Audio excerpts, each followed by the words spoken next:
Alright, we're live. Hello, everyone, and welcome back to D&D&D&D&D campaign number 1, Under Locks and Keys. When we last left off, the party arrived at Ivaebhin's home village of Quacko Village in the Wood Elf Empire of Sherwood. However, on arriving, they found that the normally tranquil village has been placed under effective martial law, and Ivaebhin is suspected of being a spy for the Boomergangers, who grow closer by the day with a mysterious weapon that is being called the Orog's Breath in tow.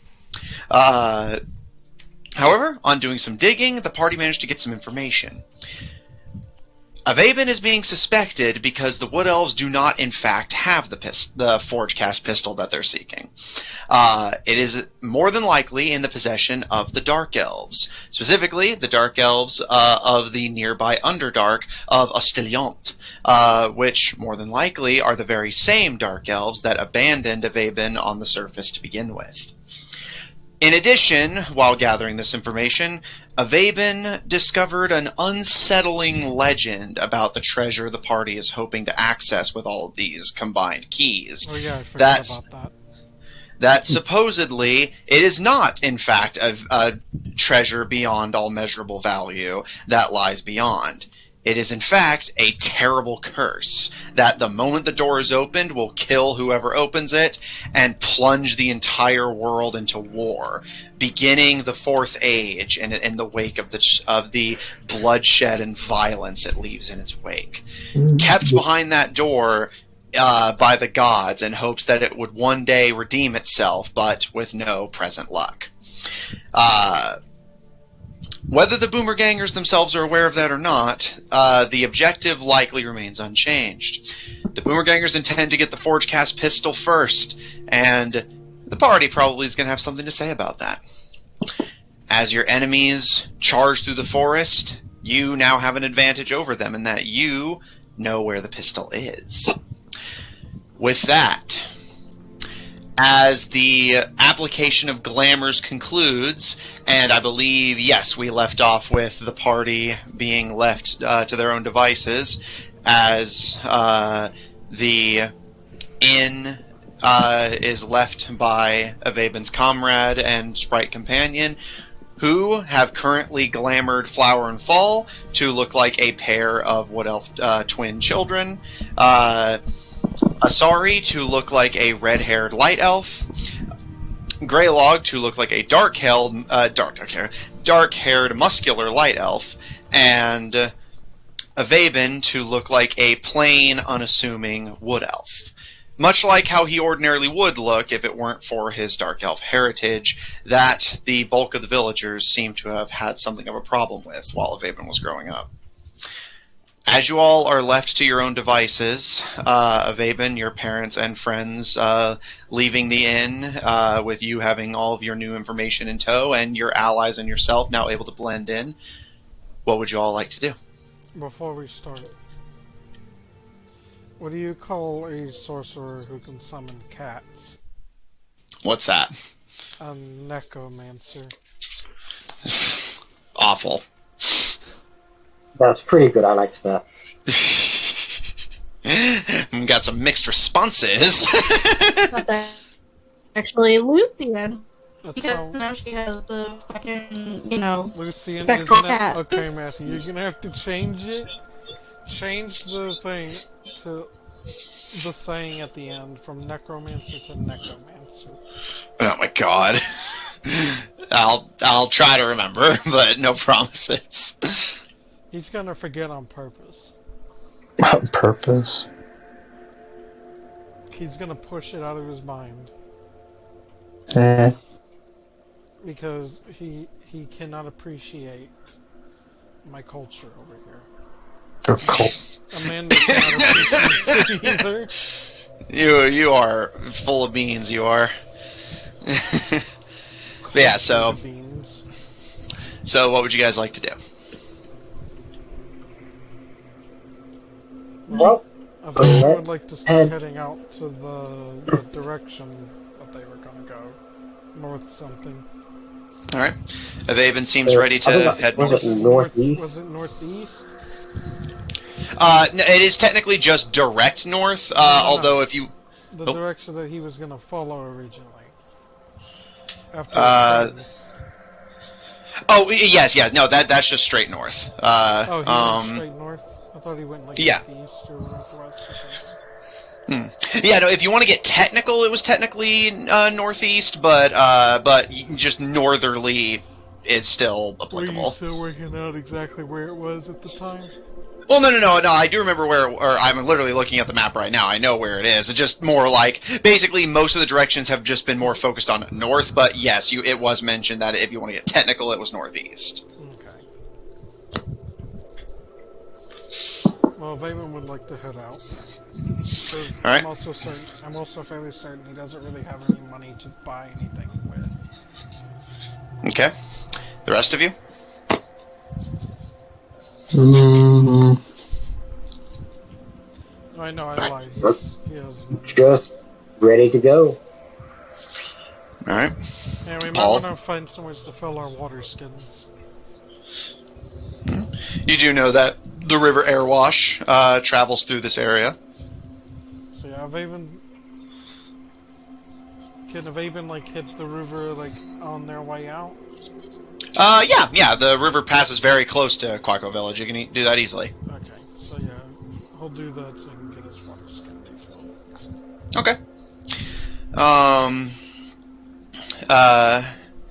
Alright, noted. And, Asari and Paul, anything from the two of you? The rest of the party seems content to head out. I'm good. Let's go. I mean, what if I just want to kill everybody? Just for no reason. I'm pretty sure that's what that one character you had would do. He has a reason, Matthew. He's a murder hobo. I don't Apparently. believe that's true, but... Apparently my Cronus is... I know your background. I know everything. You know my background. I'm just. I don't know if he would being be a able to shithead. pull like those old tricks with like the really complicated backstories on Matthew, because he's neurotic enough to sit there and read that fucker. Oh, no, yeah, no, whenever people send me really long backstories, I will read through it, and take, like, essentially an abridged version of anything that might be relevant, but also keep the original full copy, so, yeah, no. Nobody's gonna be able to pull that. I made a really... You're welcome, by the way. Like somebody could probably write, like, a 10-page fucking backstory, and Matthew will sit there and read that fucker. Oh, no, I encourage my players to write long-ass backstories. Well, This isn't is that a also challenge. like a trick sometimes to try and slip things past them? Oh, absolutely, yeah. It doesn't happen as much in D&D because backstories, in terms of gameplay, aren't as relevant, but that is a common trick with things like Call of Cthulhu, where it basically is dependent on your backstory, what skills your character may have. So, yeah, they'll try to squeeze it in that way, but... Because remember that was the whole thing in that one Reddit or whatever. Yeah, Old Man Henderson. Yeah, it was like... Classic. One of the things about it was that he read so long, complicated backstory that he knew the DM wasn't going to read it. But we're getting off track. So, Paul, anything from you?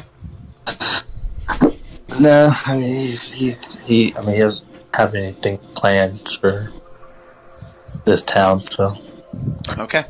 we'll come back to this town probably. So Okay.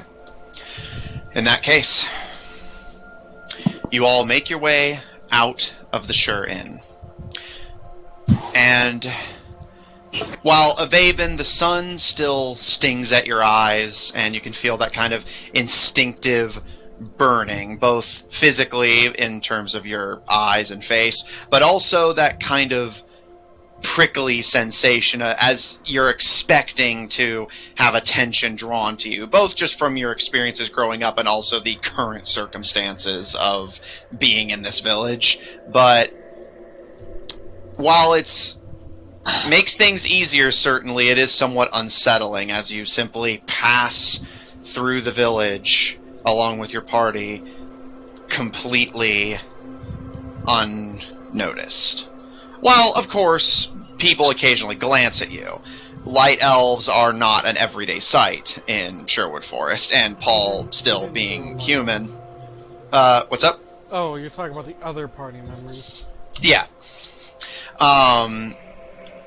While Paul, Asari, and Grelog still certainly draw attention, and even in their normal, unglamoured forms, Flower and Fall would kind of blend in, and now even more so, it's weird to see guard patrols and villagers that you knew growing up to give you a hard time and be somewhat intolerant, to give nothing more than a simple nod or even a wave as you pass. Your unfamiliarity to them being less of a bother than what you were when you first met them. And it is relieving, but also that kind of tense, deep, personal aggravating to see people that never warmed up to you despite living here your entire life, but now they see you as essentially a stranger and are immediately very nice and friendly to you as you pass by. He's gonna limit any conversation because he doesn't want to be scary. Mm-hmm. Yeah, and most of them don't outright stop you guys for conversation. As far as they're concerned, you are an unassuming batch of travelers. And while things in the village have gotten dire, it has not gotten complete blockade dire. And you guys make it to the edge of the village with no problem. And start working your way northward. Should we consider the water skins refilled? I'll say, yeah, sure, go ahead. Again, you know this area well, and the river runs nearby. As you guys start heading northward, the terrain of the forest still maintains that kind of magical, silvery air to it. So you know you're still, at least to a certain extent, in the world of the fair folk. However, the closer you get out of the Sherwood territory, and the closer you get to the northern mountain. Oh, I was going to specify on the trip that I wanted Ivaebhin to see if we couldn't find any kind of trail leading away. Once he is far enough away that he was certain that anyone going forward is who he's looking for. Maybe a survival check. Survival. I'm good at survival, kinda. Sorta. Okay. And I get a +5. let me double check, because being a ranger, you might actually get some benefits here. Expertise and all that. Yep, you are in a forest, so you may double your proficiency. So you get a +10 to this. Yeah. Nice. That expertise. That's going to be a 19. Okay. Damn, it's a good thing I got that +10. Because that would have been a 9 without it. Hey, ranger, man. Yeah. You get that passive dark trace, and it's like, well, stealth is less of a problem. Yeah. Alright. Ivaebhin, you take the lead of the group as the kind of silvery, magical air gradually begins to ebb away. And Ivaebhin, you know this for sure, but the rest of you at least kind of suspect it, that you have quietly transitioned out of Sherwood's territory and thus are back in the material plane. The ground feels a little more solid, the trees a little more real, the air a little less magical and silvery. The territory around you begins to get rougher. What was once rolling, swathing hills of forest is now becoming jutting cliffs and plateaus. Still maintaining forestry, but the ground is getting a bit harder to traverse, a little steeper. But Paul, as you trudge through the forest, and Grelog is occasionally having to stop and help Asari whenever Asari gets caught on a tree root, you all notice that Ivaebhin's movements are natural, dexterous, easily traversing, both through a combination of simply knowing the area incredibly well and seeming very at home and comfortable in an environment like this. And it doesn't take long before you are all led by your Dark Elf to... was there a trail? I'm about to get to that. Ivaebhin leads you all to the rushing riverbank of the River Airwash, the rapid waterfront that flows through the bulk of Sherwood Forest. And you all stop to refill your water skins. Ivaebhin, you fill yours up quickly, and as the party fills theirs up, you start to take the time that they're taking to refill theirs to look for tracks. So all of you may go ahead and note refilled water skins. How do I note that on D&D Beyond? Oh, you don't. Just, like, it's something more just to kind of, for you to just kind of keep track of on your own, at least as far as I know. As of right now, there's no counter for it. Yeah. Ivaebhin, as you kind of search the surrounding area, looking for not just tracks, but also the less obvious signs of travel. Plant life that looks a little too young. Some that look damaged or cut. While you, of course, know that anyone from your village would more than likely not damage the plant life, it also would pay to be prepared for any other things that may be out here with you. You know that this forest is full of potentially dangerous predators, although you don't know many of them to linger in this area of forest, most of them either inhabiting closer to the mountain or deeper in the forest. As you search, you do start to find tracks. Very, very light ones. If you weren't such a experienced tracker, you would have missed them. Footprints so light that the grass is hardly even bent. The steps are delicate, cautious, and respectful. And you know these to be wood elf tracks. And with the straight shot they're taking towards the north and the care and caution being shown, you definitely know it is a wood elf from Quacko Village. But whether it is the person you're looking for, you don't know for sure, but you do definitely know for certain that it is a wood elf from your village going this way. However, was it just one set of tracks? I'm getting there. However, as you head a bit further up, not getting too far from the group just yet, but just surveying the area, you notice that, while initially, yes, it is simply one set of tracks,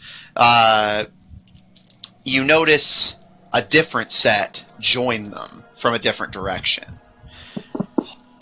A set of hoofprints, followed by deep, unnatural, rounded divots, widening, a horse-drawn cart, and several sets of footprints alongside them. A large group took up the trail shortly after whoever left this one went through. And because of your natural explorer trait, while tracking creatures, you learn the exact number, sizes, and how long ago. By your best estimate, the initial track was simply one elf. This set of tracks, while you can't account for any that would have been in the cart, you would estimate that there has to be at least 10 in this other party that's accompanying the cart. However, judging by the weight of the wheels, it's a bit of a rough guesstimate, but you would estimate that there is likely an additional 3 or 4. And you know that they passed through, you would estimate about an hour ago, maybe 2. The footprints of your companion, assuming that is whose they belong to, appear to have been about maybe a day and a half ago.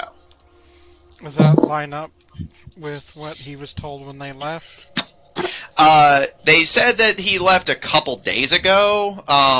However, given that he simply went north, it is possible that he was searching the area more broadly before picking up the trail to the mountain.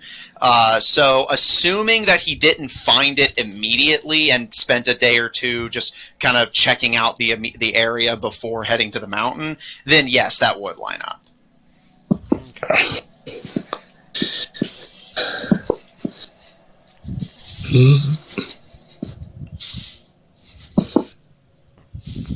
Interesting. So, a set of wood elf tracks that appear to be about at most 2 days old, and a set of tracks that of about a party of about 13 or 14 in a horse-drawn cart that appear to be about at most 2 hours old. Okay. So Ivaebhin's gonna tell the others to hurry up. Alright. Ivaebhin returns as you guys are topping off your water skins and shutting them, and urges you all to quicken the pace. Hey, aren't we in a cart? Did we buy a cart? Yeah, I know I had bought a cart for a group. If you didn't specify you left it behind, then we can assume so. Oh, I thought we brought the cart with us. No, I'm saying if you didn't if you didn't- specify. Yeah, unless you guys said you left it behind, then yeah, you can still have it. Yeah. Okay, well then in that case, that would allow us to speed up our moving process. If everyone's in the cart, except for Ivaebhin? Hunter's character, Ivaebhin. who has their elk. No, that's Austin's Yeah. character. Yeah, Paul has the elk. Paul. Oh, my bad. Yeah. But either way, we can definitely speed up the process. Mm-hmm. And with So Ivaebhin leading them, they might be able to actually make it. Yeah, because you have that double speed thing. So let's go. Yeah. Okay. No, I mean, Paul has no objections. He's just, I think, all right. Okay. Quickening your pace. Ivaebhin will keep following the trail. Okay. Quickening your pace, you all start following the tracks that Ivaebhin found. And, I'll say, just for flavor, so I know who's doing what. Paul, are you on your elk? Yeah, I mean, yeah, probably. Okay. Unless he asks me, unless he asks me for a break, he's probably going to be like, just, be better on him. Okay. So, Paul, riding alongside your elk, Asari and Grelog in the cart, and Ivaebhin leading the charge. What's up? I think I'm driving the cart, unless Ivaebhin is. Alright. Grelog driving the cart. Or is he driving? Well, Ivaebhin is leading the group, directionally, so,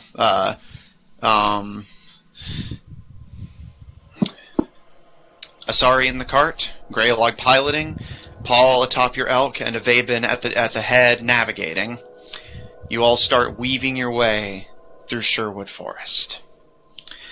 And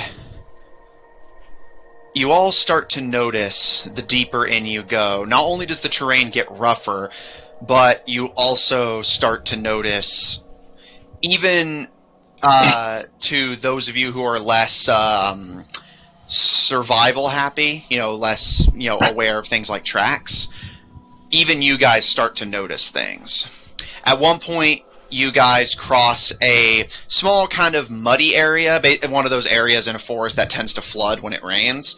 And as Ivaebhin's helping you guys get the cart across it without damaging it, you all notice that there are some light signs of damage to the bottom of the small pit, as if something heavy had smashed into it and had to be pulled out. And Paul, you kind of notice at the foot of your elk are obvious signs of a cart being pulled. It seems like whoever you're following got less and less careful and attentive as the trip continued. And this becomes even more glaringly obvious as Asari looking up at the trees, which, for their part, seemed mostly unbothered and undamaged by all this. You eventually come to what would have been a massive tree in the way, but it has been felled, and as you kind of look to the two separate pieces, the stump and the fallen trunk, you can see, rather than a clean lumberjack's axe cut, it's this blown apart shrapnel and splinter. And Ivaebhin, at a glance, you can see burns at the where the rings of the inside of the trunk would be, as if they had stuck something inside and then simply evaporated it. Ugh, Sounds like a... that's not very nice. Ivaebhin's gonna look down at the tree because the wood elves he was raised by were very big about not harming plants and stuff, right? Yes, very much so. Just kind of lays a hand on the tree. Ivaebhin, you pay your respects as your people would want. And Grelog, as you kind of turn your attention to the surroundings, being a bit more alert and attentive, you notice that there's not even any immediate sounds of animal life. The kind of ambient clicking and chittering of the plant creatures that Ivaebhin had warned you about has completely stopped. As if everything in the forest has gone quiet, at least for the time being. Do I notice this as well? Yeah. Most of this is stuff all of you notice. I just, again, like, it's a thing I do in all my campaigns to, like, draw attention to different players. I'm gonna look over many times. to Ivaebhin. Is that supposed to be, like, a bad thing, right? Is what's supposed to be a bad thing? He kind of gestures to the silence. How do you gesture to silence? Yeah, I to be fair, I do, yeah. Like, basically, she gestures and, yeah, like, your attention is drawn to the complete lack of just ambient forest sound, Is that usually a bad thing? Yes, I will say, given the fact that you live here and were raised by people who know how to hunt animals well, you were always taught that if an area of the forest is quiet, that you should leave, as silence in the forest typically only means two things. A massive, dangerous predator is on the prowl, or the weather is about to take a turn for the worse. And the animal sense bad weather or danger. In case you haven't noticed, there isn't exactly a lot of good things happening right now.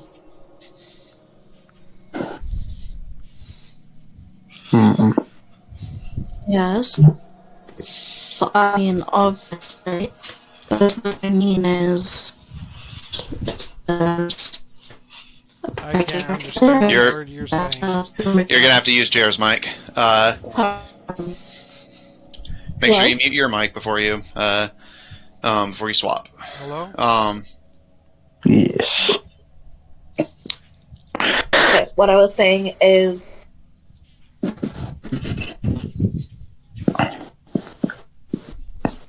Can you hear us? Yeah. Yeah, just... Part of it. Okay, sorry. No, like, my brain was like... said no. What I said was, does it mean, like, that they were here, or that they are here, or, like, are we close? Like, what does it mean? Yeah, I will say, Ivaebhin, based on your knowledge of these sorts of things, you would estimate that it means they either are here, or were here so recently that the animals have not readjusted to their absence. Assuming it is this that is causing the disruption. If they are the ones causing this, judging by the fact that we are not currently engaged in a gunfight, would indicate that it is most likely the case that they have just left this area, and we're right behind them.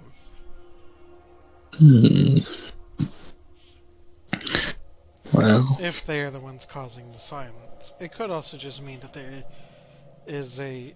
What would be an example of a big predator in this area, Matthew?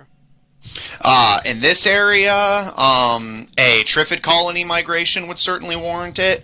But Are there bears? They're not super common, but yeah, there is the occasional predator, such as bears or death worms, coming up from the south. sounds comfortable. I'm sorry, what? Yeah, death worm. What about it? A death worm? Is it like a purple worm, just probably smaller? Can they hear me? Yeah, we can hear you. I thought Oh death my worms God. are only in deserts. Well, yeah, but remember, the Sherwood Forest borders a desert. Oh, yeah. Given, isn't, the whole point of them being in a desert is that sand is very easy to move through, but dirt isn't so much. Mm-hmm. Well, like I said, it doesn't happen super often, just basically occasionally one wanders into the forest and causes a bit of a ruckus. It's an Alaskan bullworm. You know, Viper's it could also just be a Triffid colony moving through, or a bear. Do I know what that is? Make a nature check. She's lived on this continent. Well, yeah, but that doesn't fucking I basically take the stance of if the player doesn't assume they know it, then I'm probably going to make him roll for it. Just assume you know everything and never roll again. I mean, because the thing is, if you assume, you have no guarantee that the information is accurate. That's exactly. So it's not up to the player; it's up to you. Pretty much. Yeah. I mean, he is God. So my point stands. She's from this continent. Yeah. I mean, do you know every animal that lives in North America? I mean, I could probably recognize most of the animals that live here. You recognize? I might not be able to tell you their name off the top of my head. I mean, But I'd be like, oh yeah, I've seen pictures of that before. You said nature check? Yeah. My sheet decided to come up. You really need to print that thing. Yeah. I've made a habit of just keeping dice at the ready so I can make the rolls quicker. Well, it's not just that, it's just I just fires, right? plus it is 13. You're at least somewhat aware. You know that the Britannian army occasionally has to deal with the, as Ivaebhin mentioned, migrations of Triffid colonies. You've never seen one in person, but you are aware that they are a mobile, predatory plant that is endemic to this forest. They have a poisonous sting that will cause paralysis and then eventually death. However, you also know that the petals and vines, when crushed, create this viscous oil that many cultures use as either a food staple or some even as an industrious fuel source. So despite the dangers prevalent in it, some have taken to outright harvesting and farming them. Some, if they want to be careful, will dock the stings. However, because that reduces the quality of the oil, most choose not to. Okay. You've never seen one, but you're at least aware. The question then is, on a danger scale, how dangerous are we? Assuming that it actually is a colony migration, if that colony runs into you, you're pretty much dead. Sounds like fun. Okay, so 20 out of 10, I got you. Matthew. What's up? Are the Wood Elves allowed to, get rid of Triffids because they're not allowed to attack plants? They don't need to. They have a system where basically they use magic to commune with plant life, which in the case of a Triffid, which is already basically animal intelligence thrust into a plant, makes it possible to basically negotiate with them. this is a little-known secret, and Quaco Village specifically doesn't typically do this, but you have heard rumors that the capital of the Sherwood Empire actually has a negotiation with the Triffid colony of the forest to basically the Triffids get first dibs on any travelers that might stumble across the Wood Elves, and if the rumors are true, part of the reason that your village and the Sherwood Empire has gone largely undisturbed is that the Wood Elves pretty much encourage actively the local Triffid colony to predate on adventurers and travelers. Mm-hmm. Interesting. But anyway, so, Ivaebhin keeps the party moving. Yeah, of course. Alright. Does it look like we're catching up to the people that in the cart ahead of us? That you can't really tell, but again, you can at least tell that their travel is getting clumsy. Whether it's because they're in a hurry or just simply like they're getting impatient, you don't know. But, that being said, Ivaebhin and Grelog specifically. As the terrain gradually begins to get steeper and harder to traverse, the plant life gets lusher and thicker. However, that only makes the damage done to this pathway all the more obvious. And Ivaebhin, you start to notice more consistently small black burns on tree trunks and ferns, and entire swaths of tree simply blown out of the way to make room for whatever they're dragging behind them in this cart. Just grips his bow tightly. And after a time, the two of you I pointed to specifically start to notice ahead of you the shadow of the mountain has only gotten darker and steeper. And while it's quiet and you can't make out anything specific, the two of you do start to hear voices coming ahead of you. Ivaebhin's going to indicate to the party to start moving quietly. That's... And when he does this, Grelog's going to look in. Can we confront them? They've done a lot of damage. Let's see what the situation is before we make any decisions. I want to be prepared just in case. And I am going to grab my focus. I'm going to grab my focus, and I am going to cast Conjure Animals. And I'm going to have 8 beasts of challenge rating 1/4. Okay. So it's 8 beasts of challenge rating 1/8, I believe, but 1/4. I'm looking at the spell right now. 1/4, so 1/4. Yeah. It depends on how many numbers you, or how many numbers you put in. It says I can pull 8. Let me double check. I may be misremembering. What's the spell? Conjure Animals, and yeah, that's right. 8 beasts of challenge rating 1/4 or lower. Okay. What beasts are you conjuring? Constrictor snakes. Okay. Right. Ivaebhin and the rest of you watch as Grelog casts this spell, and 8 massive... Okay, so... it says you have basically 4... Yeah, you can do different types of beast. Yeah, you basically got 4 options. You can summon 8 beasts of challenge rating 1/4, 4 beasts of challenge rating 1/2, 2 beasts of challenge rating 1, or 1 beast of challenge rating 2. Alright. And you all watch as 8 massive dark brown pythons begin to slither down from the surrounding trees, their serpentine gaze unbreaking on Grelog. Not hostile, just curious. And Asari, you sounded like you had something you wanted to do? Yeah, I'm going to prepare a spell. If anything seems to be going south, I'm going to prepare the spell Enlarge, and I plan on doing that to Paul. What? All right. Now I I'm will. gonna make I'm you gonna point huge. out. I'm not liking this plan, but I'd like to point out Constrictor Snake. Oh wait, no, yeah, it is 1/4. My bad.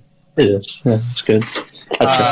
For some reason, it's listing 1/8 on here, and Yeah. that's just. I mean, even then, That's what confused me earlier. you can do lower as well. No, yeah. Just anyways. All right. So, however, I will bear in mind that, as per the norm, you can have the spell prepared, but if that allotment passes and you do not use it, the spell slot will still be consumed. Just bear that in mind. Yeah, that's fine. I just wanted to make it clear that if things seem to be going south, I will immediately cast it What's on the Paul. spell? Okay. Like, Enlarge, specifically enlarge, reduce, but I'm liking this plan at all, though. well, sorry, I didn't exactly ask your opinion. I know. Target size doubles in all dimensions. Its weight is multiplied by 8. You're gonna be big boy. The Yeah. creature increases its size by Big one boy gonna category be from bigger. medium to large. Alright. Until the Sorry, the target also has you- evasion, strength checks, strength saving throws. The target's weapons also grow to match its size. While the weapons are large, the target's attack will deal on extra d4. Alright, Asari, as you start to say the spell's verbal component and keep your gaze fixed on Paul so that if you hear any strange sounds or see anything out of the corner of your eye, you can quickly cast it. Grelog, Imagine the if somebody's serpents begin to scared fly. of Asari right now. That'd be so fucking funny. And they just panic cast the spell on Paul. Yeah.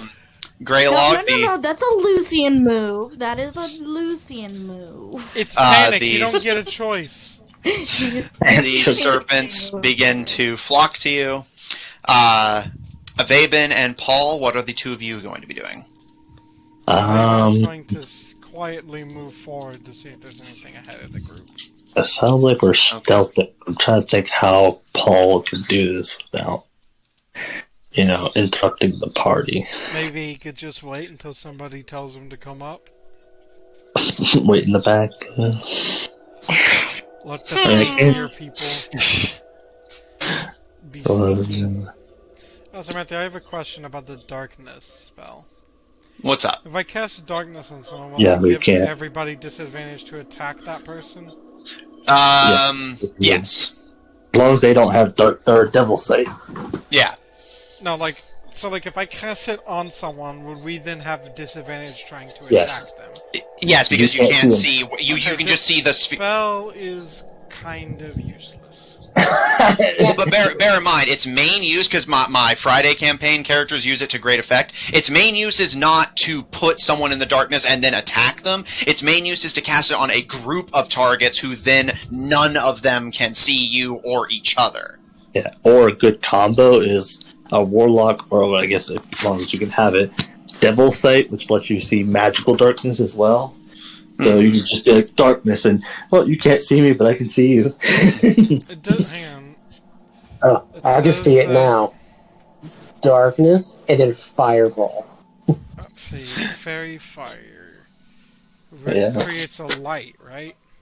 It's a lower level spell, Each right? object is outlined in blue, green, or violet light. Yeah, it sheds dim light in a 10-foot radius, and because it is a magical light, I believe it would illuminate darkness. So if I Well, use actually, fairy I think fire, it depends on the level of spell, right? It has to be like a higher level than darkness. I don't believe. Just darkness just specifies non-magic light.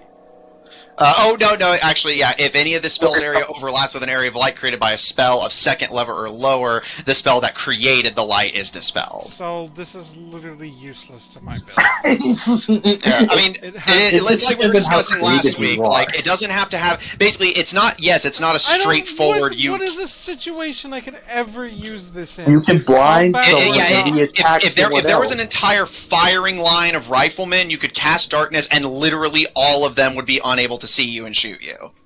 Yeah, and we can then get closer or something, or we can do some crazy flank move. You And bear in mind, they will not be able to see until they leave the sphere of darkness, and they can't see what's happening out of it. I remember once my Friday group, they were fighting in a hallway. They put all the enemies in darkness and just waited for them to come to them, and then at that point they had the element of surprise and could do an ambush.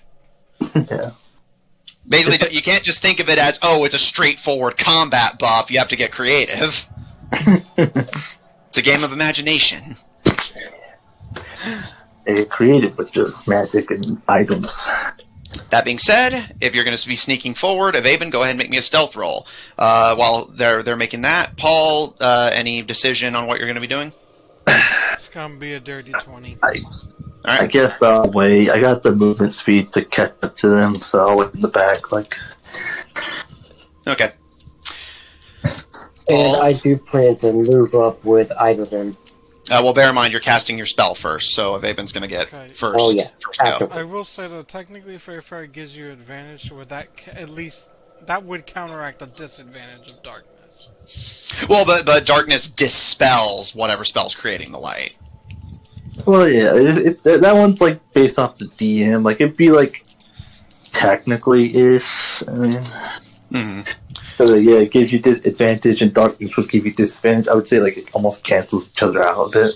Yeah, you get a glow with it. Paul, you sit astride. Specify that you have to see the light to get the advantage. It just says affected creatures. Paul, astride your elk of the fair folk, you watch as Ivaebhin creeps low into the brush and starts to sneak forward.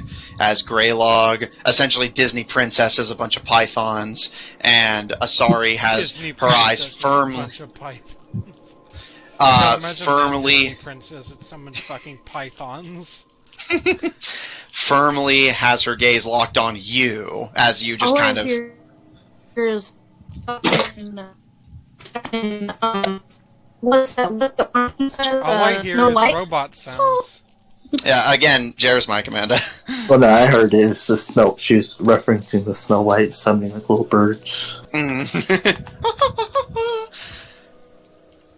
Ivaebhin, as you creep forward, keeping your ears perked and your eyes peeled.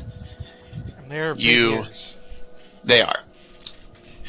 You make it to what appears to be the immediate end of the tree line. And again, this area is kind of rocky and steep terrain. You can see that there's not sharp enough to be dangerous, but this kind of dipping drop off at the end of the tree line, and inside of it is this small kind of ditch of thick undergrowth and bushes and plant life. And as your gaze rakes across this, keeping yourself hidden in the trees, you see a fairly large group of people that you do not recognize. However, you do not think you need a physical description to gauge that these must be the heretofore mysterious boomergangers. Patrolling in the ditch with what you can recognize as rifles, not too dissimilar to the ones that the people of Britannia use. They have some odd components on them that you don't recognize, and you imagine that these are the mysterious weapons your people spoke of, that, despite looking like Britannian rifles, could fire multiple shots in a row. On their hips, you can see what you, again, look vaguely like pistols, but, again, you estimate these to be more unfamiliar and dangerously advanced technology. These people wear brown uniforms with little traces of green here and there, almost all of them in hooded cloaks.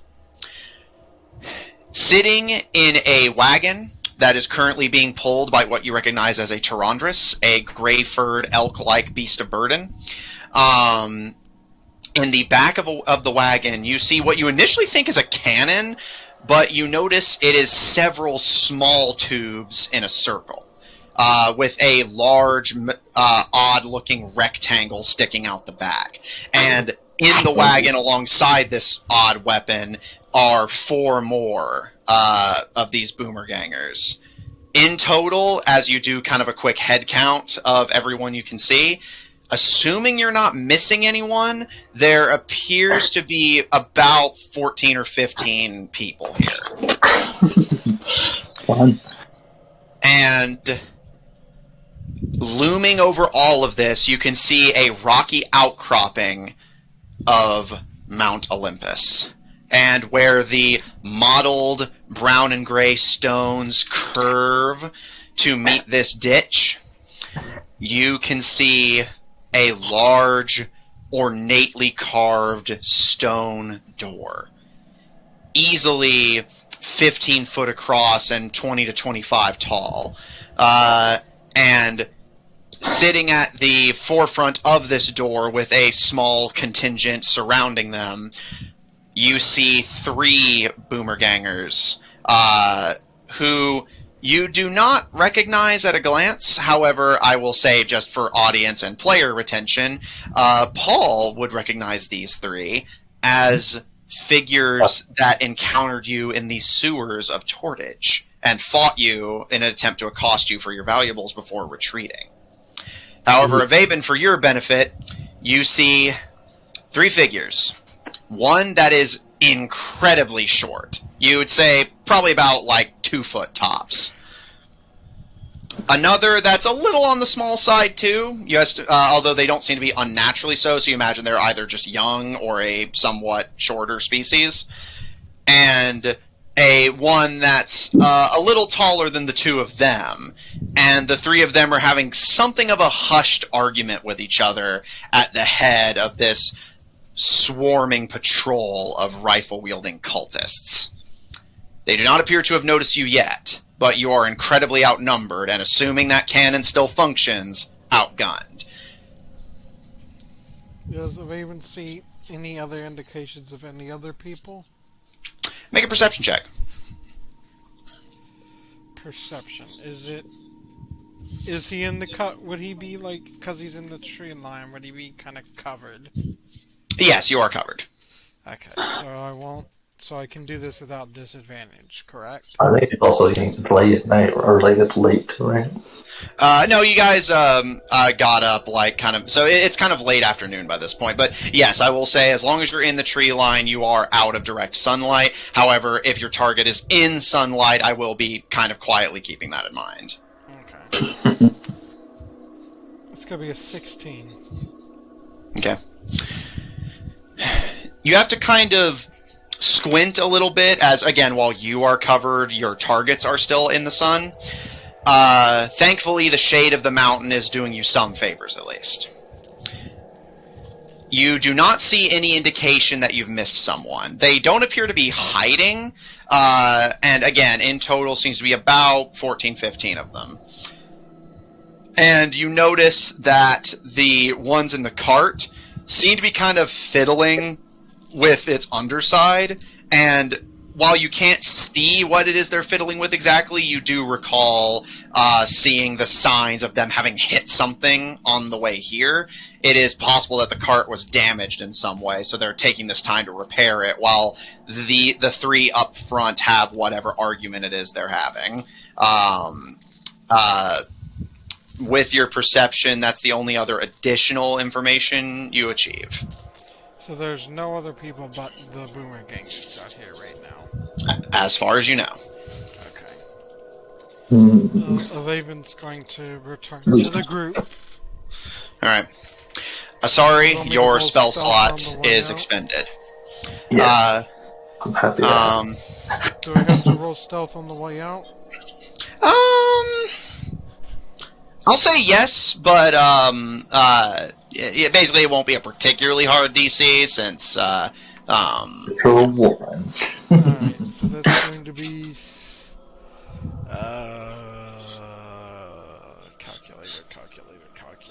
calculator. But yeah, I'm a little happy that spell didn't go off. Alright. Ivaebhin, you creep back into the brush and start sneaking your way back to the group. Paul, you wait patiently. Asari, your spell is expended, and Grelog, the pythons surround you, waiting for orders, as Ivaebhin returns. So, there are a lot of them, and they seem to have that weapon that Aaron was talking about, so we will not be attacking them today. Well, question, Ivaebhin. Because Yes? with some of the damage that we saw, did it look like it could have been from dynamite Do I even know what dynamite or is? explosive? Make a history check at disadvantage. History at disadvantage just ought to be good. Not really. We'll see. I probably don't even need to roll the second one. There's only one worse roll than what I got. It's gonna be a 2. You have no idea what the hell Grelog's talking about. Oh, I thought I was the one rolling. No, Ivaebhin, because he was asking, do I know what dynamite is? No, I thought I was asking I and know what if it was. Well, you go ahead and roll me history with a disadvantage as well. Well, then that was a 15. Because I just rolled. You are familiar with the concept of black powder explosives, but you are not familiar with the concept of dynamite. I will say, for just general reference, dynamite at this point in time only exists in about 3 documented places in the world. So the bulk of you are completely unfamiliar with dynamite. Bitch got a 19. As I said, you are unfamiliar with the concept of dynamite. You can roll as well as you want. Go boom. No. I actually did have a DC in mind, she just didn't meet it. What was that? Natural 20. Well, I mean, you can go higher than 20. Yeah, you can remember, you can actually go higher than a 20, so... But did it look like it was like some kind of explosive? Yeah, I will give you that much. You are familiar with black powder explosives, so it does look like a bomb of some kind, although you've not seen one that is both that precise and that powerful. Typically, it's either one or the other. I would then like to ask Ivaebhin if he saw any black powder or anything that could have been used as an explosive at cart that they were bringing with them. How familiar with black powder? Ivaebhin, I mentioned everything you saw, so... Okay, how familiar with black powder would it be? I'll say, given that the Britannians use it, you are familiar with black powder conceptually. You've not really seen it used in explosives before, but you've outright referenced it yourself in past episodes, so you are at least familiar with the concept of black powder and the concept of black powder explosives. Okay, so would he know the kind of what an explosion from black powder would look like? You wouldn't know personally. The Britannians typically don't use black powder for that, you are not near any places, or at least you haven't personally been to any of them, that would give you that insight. But I will say, just on a sheer, personal logical level, you can infer that it would be a very odd explosive that can, again, be so precise and yet so devastatingly powerful. I don't know if it would be that. Well, we gotta do something about that guy. I mean, I agree. I don't think we should, if you're opposing, we just walk around them. I disagree. Either that or wait for them. Why wait? There's too many of them to fight. Even if their weapon is broken. Well, I think we could manage it, as he looks around at his 8 pythons. Oh, 8 pythons. Hang on. 8 With- pythons with... 4 of us. Technically, technically 6 of us, yeah. 8 pythons with 13 health. You try to look at the health and the fact that they don't really have an attack. That's all that They don't? There's no attack action on them. They Really? just bite on them. They got a bite. Oh, did they? I didn't see a python. I didn't see a bite on them, but anyway, either. Actually click it. Oh yeah, they can constrictor bite. snake. Oh, they can. They can bite anyway, and they also can constrict. constrict. Either way, Paul just is still adamant about dealing with them. If you want to charge in there, you can be my guest. I mean, I could go in there, distract them while you guys take them from the side or flank them or something. How many exactly are there? How many were there? About 15. There was about 15 of them. And their weapons are broken. Well, possibly. We don't even know that.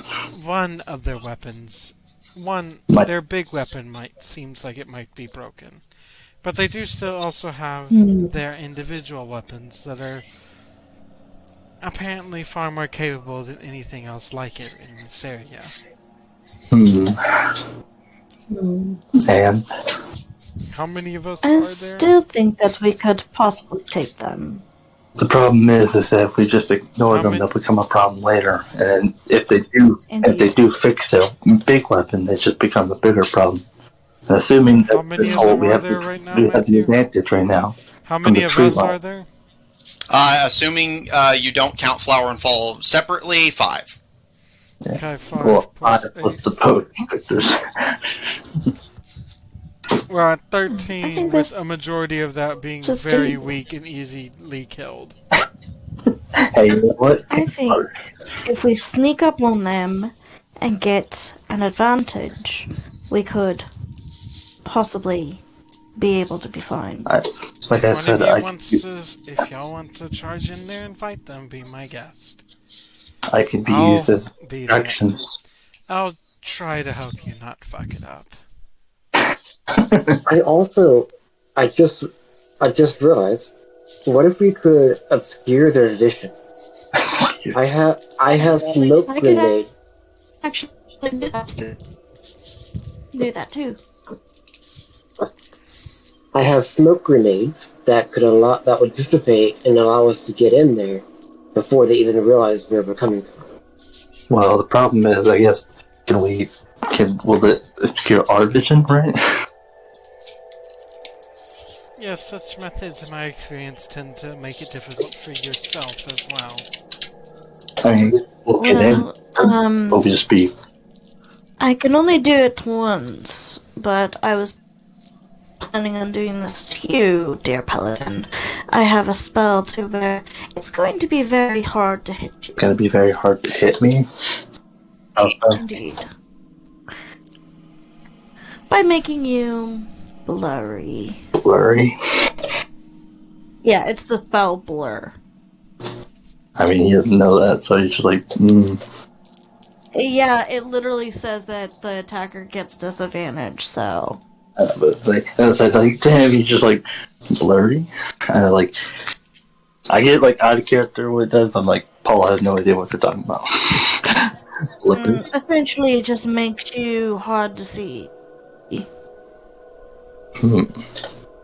I guess. I mean, yes, like I said, I'll keep them distracted.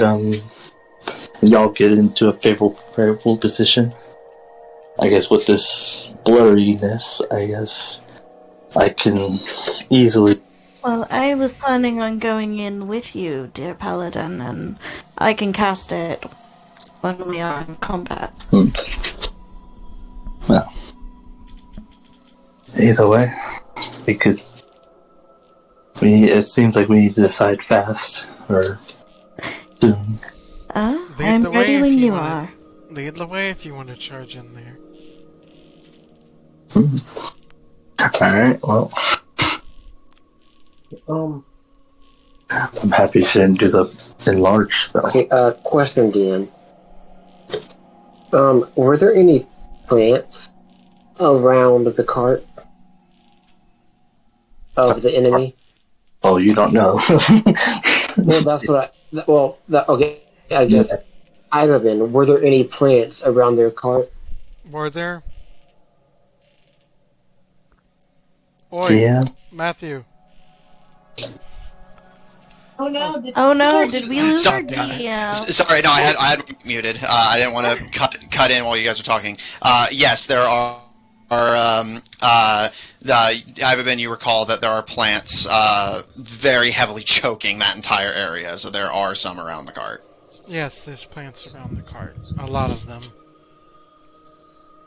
I can always cast plant growth on that area, and that would make it hard for them to move. I don't think that thing wants to really move whenever it wants to be used. Yes. Here. Well, I get the idea of it help. It would be better if it was used in, like, an escape route, but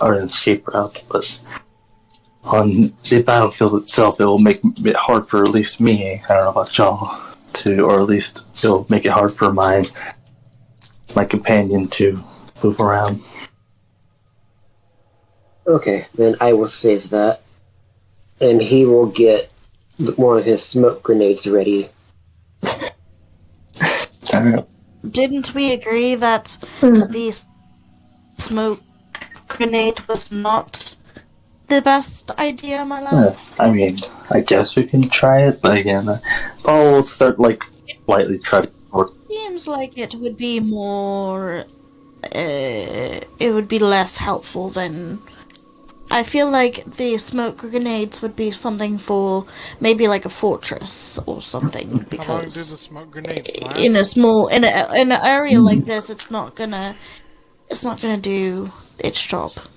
Yeah, and none of you know how long they last. Honestly, none of you know if they even work. Yeah. And sorry, we'll also add, and we also don't know if it's going to work. It might allow those who use melee weapons to get closer in the start, depending on how long it stays up. I still don't feel comfortable with it being released.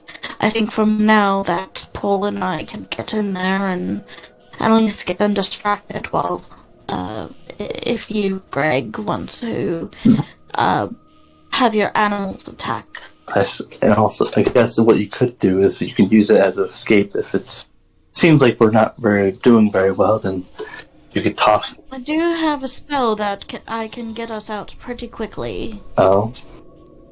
I have Expeditious Retreat. Oh. I have no idea what that does. Makes you faster. Yeah, it makes you very fast. I'm just trying to think to myself, Paul doesn't know this, so he just out of character, man, the knowledge I know.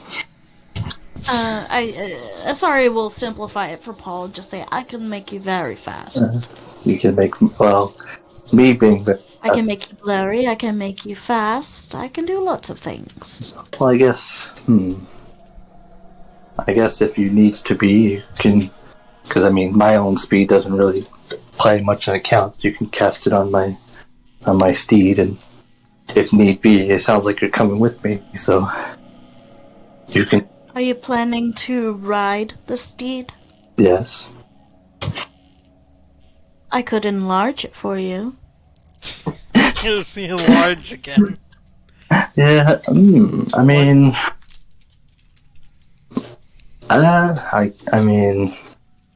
I guess that would work. It would become was it like? Yeah, it could step on the weapons and step on people. It's going to be a gigantic creature. Why not? Gigantic, or is it what's over large? What's the highest over large?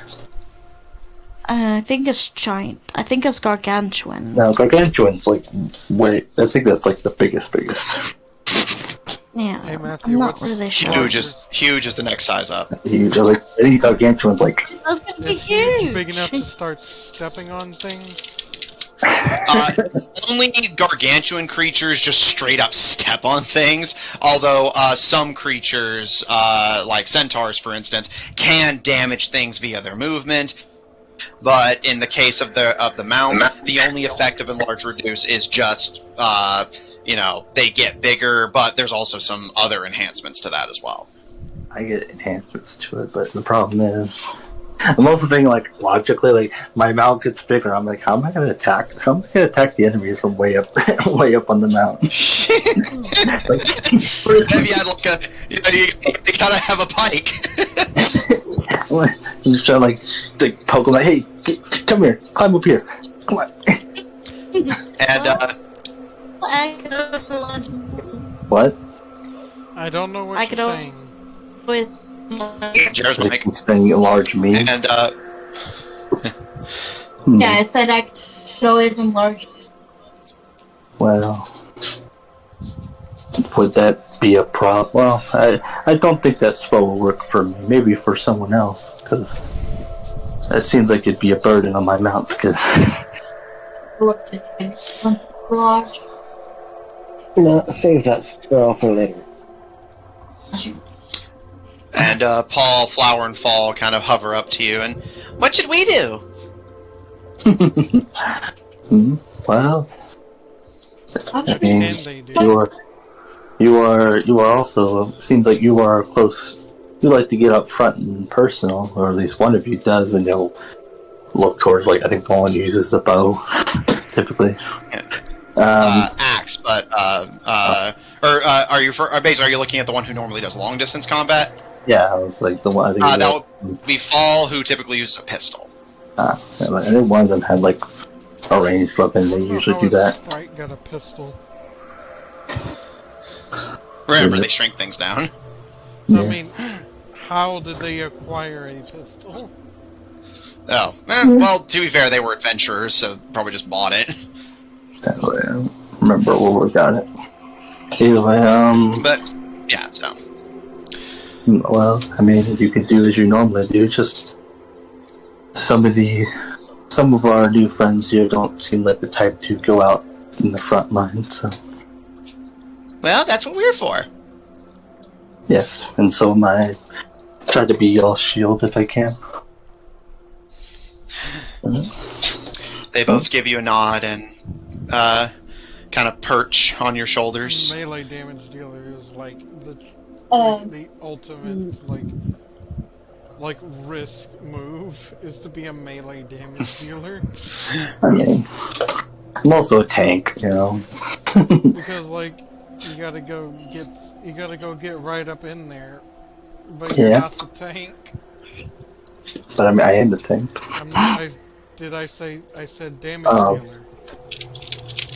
I mean, you know, it can't be a damage dealer. Nah.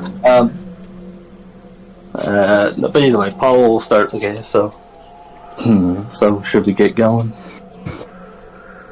After you. I'll be right behind you. Well, Paul would look at the party and then kind of like he's gonna try to like maneuver like a bit away, like kind of like a diagonal way, like sideways to the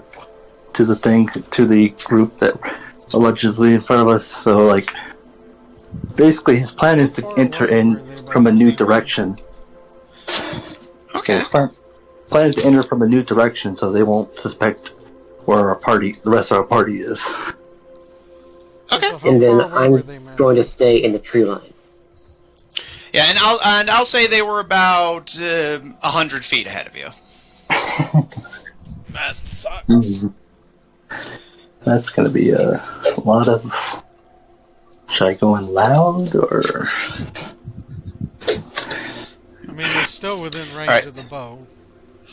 Oh, no, sorry, to clarify, I meant they're 100 feet from your current location. Once you get to the tree line, Okay. the cart, because the cultists themselves are like patrolling and moving around, but the cart is 20 feet ahead of the tree line. Oh, okay. Also mechanically, as soon as initiative starts, she's going to go ahead and cast Blur on Paul. Alright, same deal as always. If That might circumstances are not met, spell slot will be... Well, like I said, as soon as we roll initiative. Yeah, basically combat starts, which means if combat doesn't start, then it's like, solve this peaceful. I think that mic just does not work. Yeah, you've got to just use Jared's mic, Amanda. Alright, alright, Grelog, you're sticking to the trees. Okay, so Paul, and I'm assuming Flowerfall and Asari, who are accompanying him, are approaching from a diagonal direction. Grelog and Ivaebhin, since you're not going with the main group, just so I know where to put you on the map, what kind of direction do you want to approach from? And, like, what is your approach going to look like? The spot he used to observe them. Okay. Yeah, and I will follow with my pythons. Okay. I just imagine this assuming battle both of- starts just out of the forest, a bunch of pythons start slithering out at them. Alright, both of you roll me stealth checks. I will note, if he messes up his, maybe will immediately change direction. Well, yeah. Noted. So that he doesn't get caught up with him. He's like, nope, you're screwed. Yeah, you're on your own.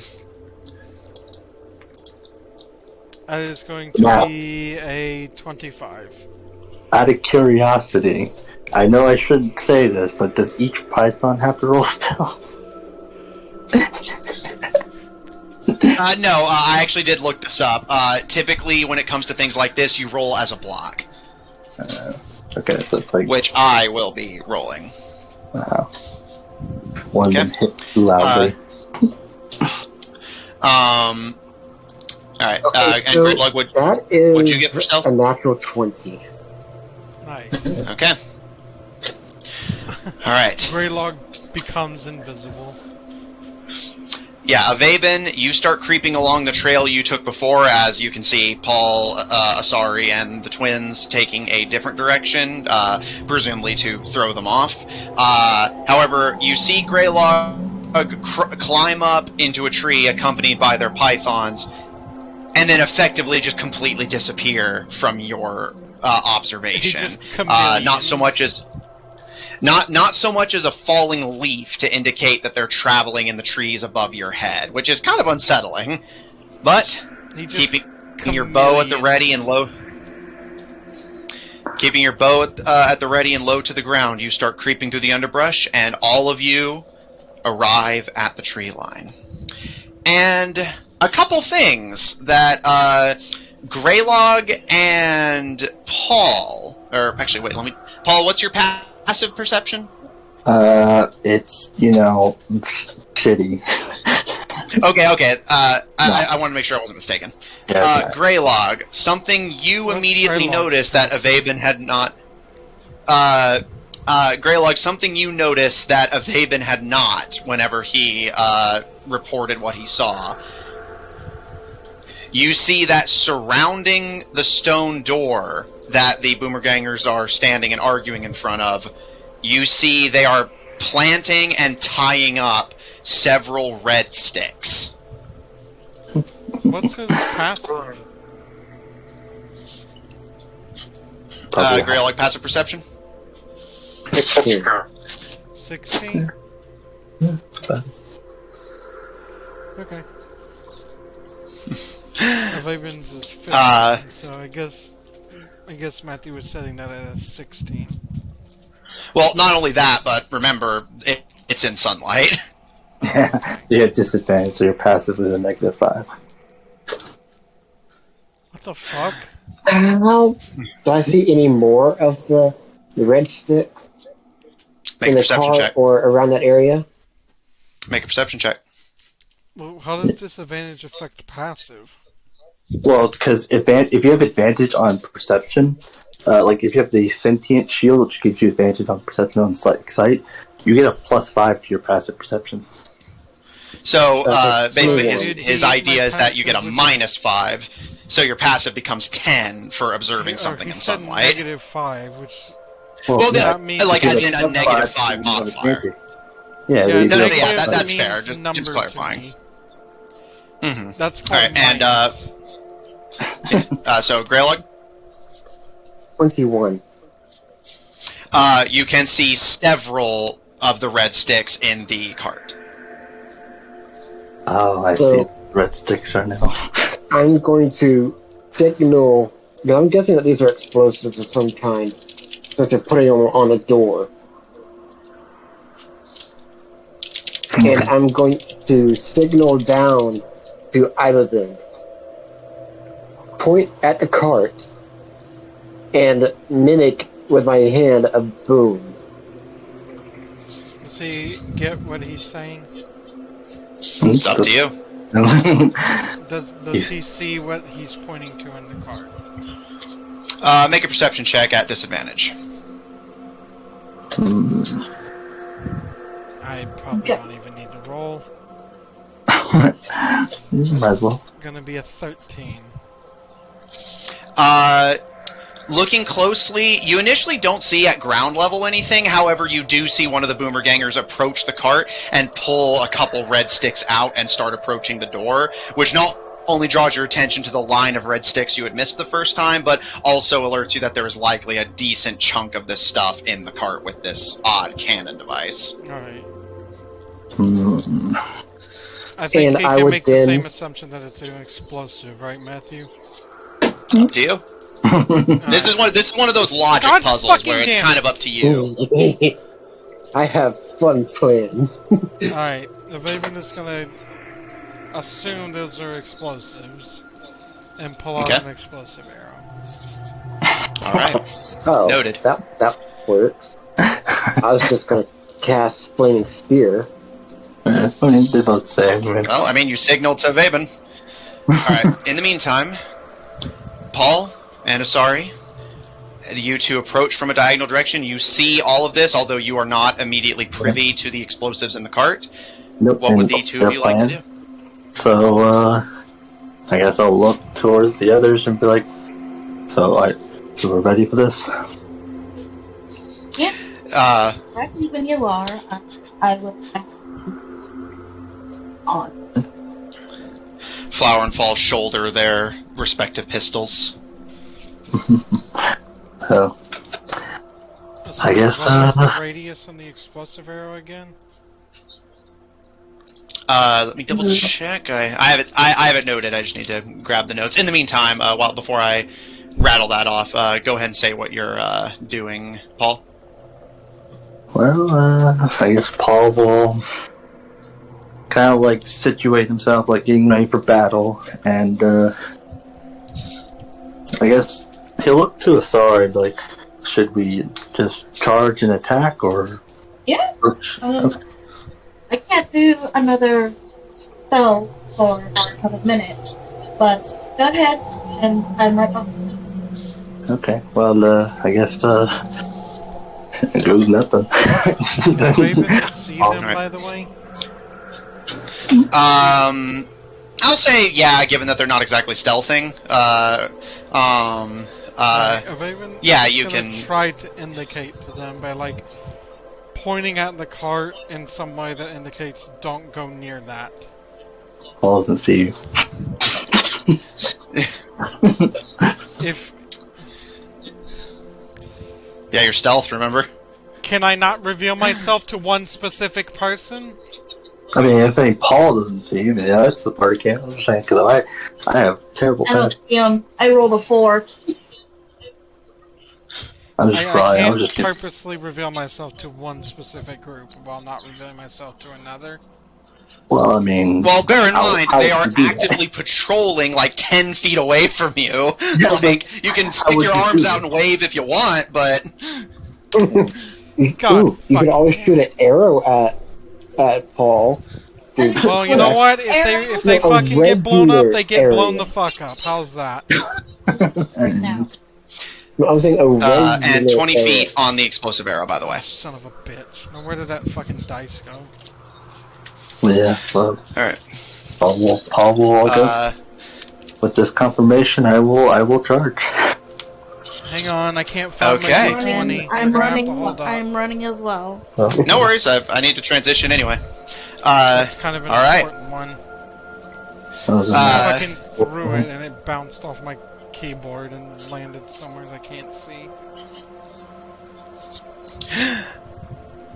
Ivaebhin, as you ready your explosive arrow, Grelog ready to give the order to your serpentine army, Paul, Asari at the front lines for some reason, and the twins readying weapons and magic. And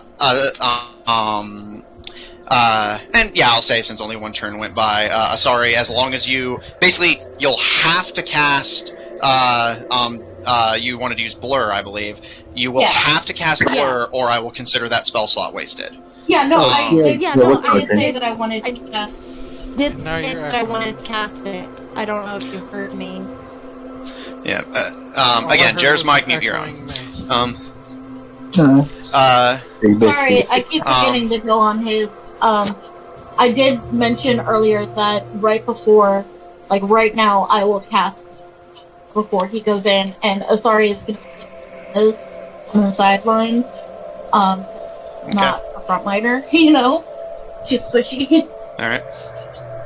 Okay. In that What's case, the radius on the arrow, Matt? They're what, 100 feet away? 20 feet. And, no, they were 100 feet from your starting location. I'm about to transition you guys to a battle map so you'll have a view of your surroundings. Okay, cool. Yeah. That being said, And like, as I As said, air- before we even start, Grelog is casting the flaming spear on the cart. let me... Yeah, they're all trying to like You get did right see before a we beta get in. fly, Yeah, every- right? I'd assume so. Oh, he was looking down at you earlier. Alright.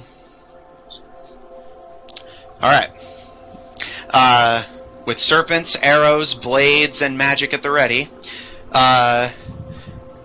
you all, metaphorically or quite literally in some cases, charge into battle. And between the stealth rolls and the ambush, the Boomergangers are caught completely unawares. You will all get a surprise round Yay. as the battle begins. Do we roll initiative, or do we just kind of... Well, yes, you will roll initiative, but the enemies will not get a turn until the second turn We'll roll cycle. initiative to see who goes first among us, but... Yeah, just basically what order you guys go in, but then from there, it's, Alright, here we go. you guys, first and foremost. It's gonna be a dirty 20. Yeah, I'll do the 25 to 20 business, so again, people aren't just shouting numbers at me. I thought about getting the feet alert, just like I can't be surprised. So I'm part of the surprise round every time. Hey. Alright, that's... So there's a battle map? Yeah, I'm about to transition you guys to it. Okay, Chill out, guys. Give him a second. I was just... Yeah. I thought he already did it. I was like, oh, okay. Well, I thought maybe my thing was bugged or something. Alright, sorry, I'm getting Flower Falls initiative noted. Alright, 25 to 20? I got a dirty 20. Okay. And Flower and Fall joined us just in time. Right. Hello! How... How you feeling? Man. I slept well. While we're getting I set up, can't believe you. I I'm can't gonna believe you'd to be the late bathroom. to the stream. I'll turn my initiative. I heard half of that. Are you using Jared's mic? No, it's just Hunter was talking. It's all good. She's just trying to pass on a message to me. Okay. Alright. What if... So I got it. So no one else got 25 to 20? No. I think so. Alright. Flower and Fall, your initiative is 17, by the way. Okay.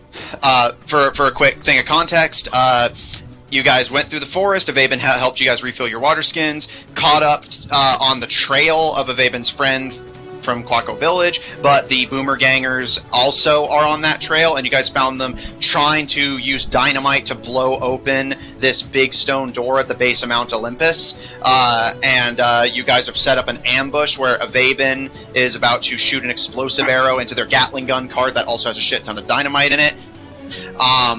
Grelog has summoned an army of snakes, and you, Paul, and Asari are charging in from the other direction to flank them. Yeah, unknowingly what's about to happen to us. Yes. 20 to 15. If they get blown up, I tried to indicate. I know, I get it. I get what you tried to do. Sorry, I have. 15. I got a 16. Sorry, I was trying to. I forgot I was muted. Oh. I have 18. Okay. And Asari had a 16. Yep. Alright. And then Asari. And I don't think I'm forgetting anyone. Them. I want to 1, see. 2, 3, What did 4. Paul get? Yeah, Paul, what's your initiative? Sorry. No, I was doing a head count. I just realized I was missing someone. I was trying to figure out which. Yeah, Paul, what's your initiative? I got 12. I was like, let's see. Okay. Sorry. No, Again, I did notice we were missing someone. I was doing the final head count to make sure I got everyone. I just wasn't sure which one it was yet. Yeah, you're good. How could you? Yeah, again, everyone was kind of barking at me, so. Austin's voice. Well, I didn't say anything. I never said it more. Alright. Yeah, exactly.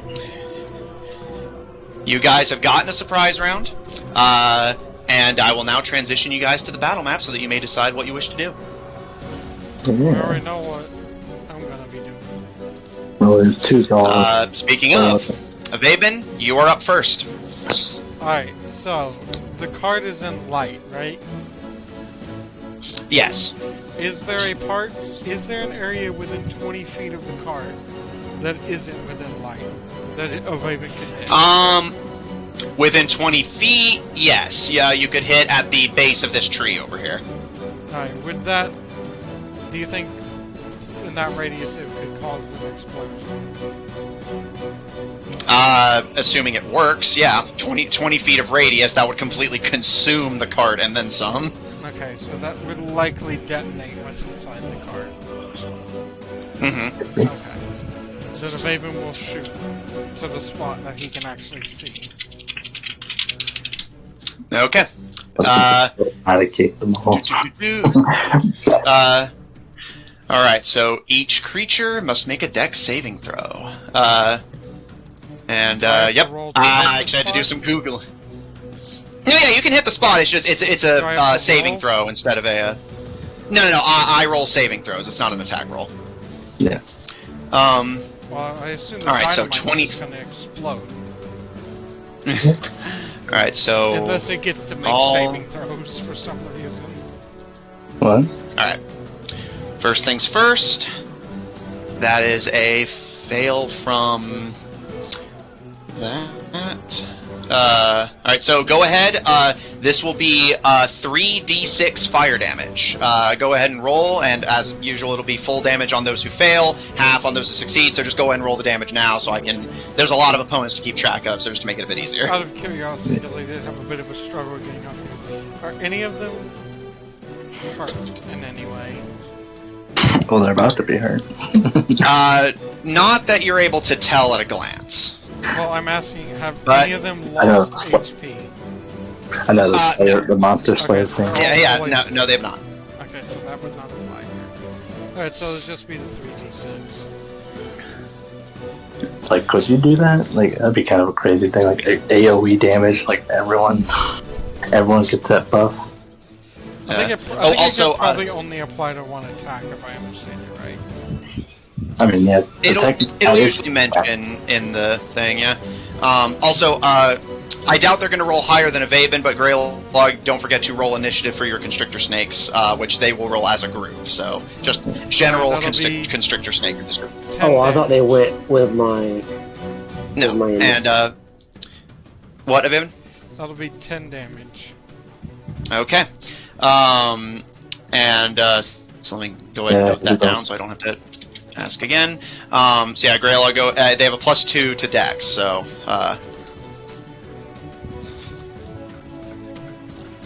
Weird.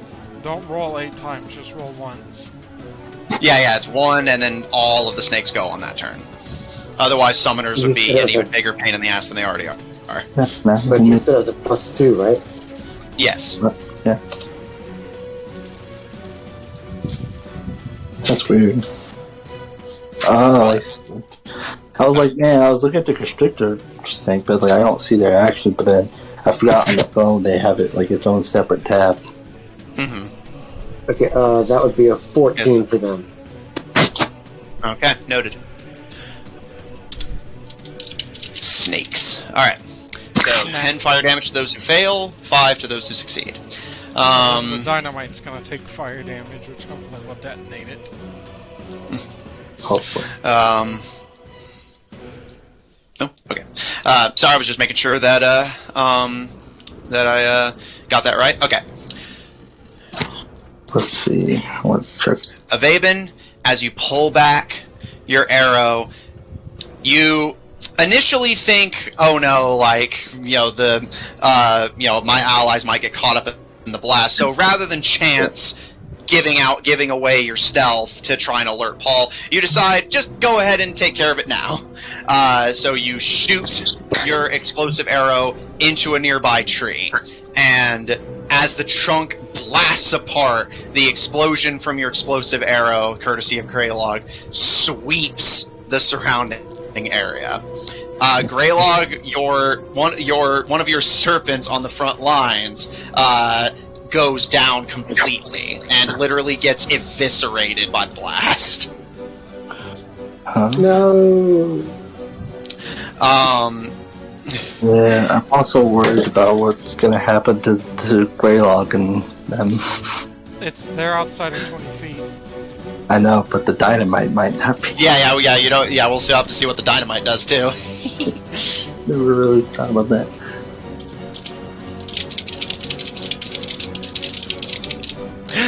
As the explosion sweeps the surrounding cultists, including most of those at the door, they all kind of recoil and kind of loom and sweep in like startlement and confusion. But as the fire from the blast and some burning tree bark and leaf litter lands in the cart, all of you have a moment to take in a brief second of before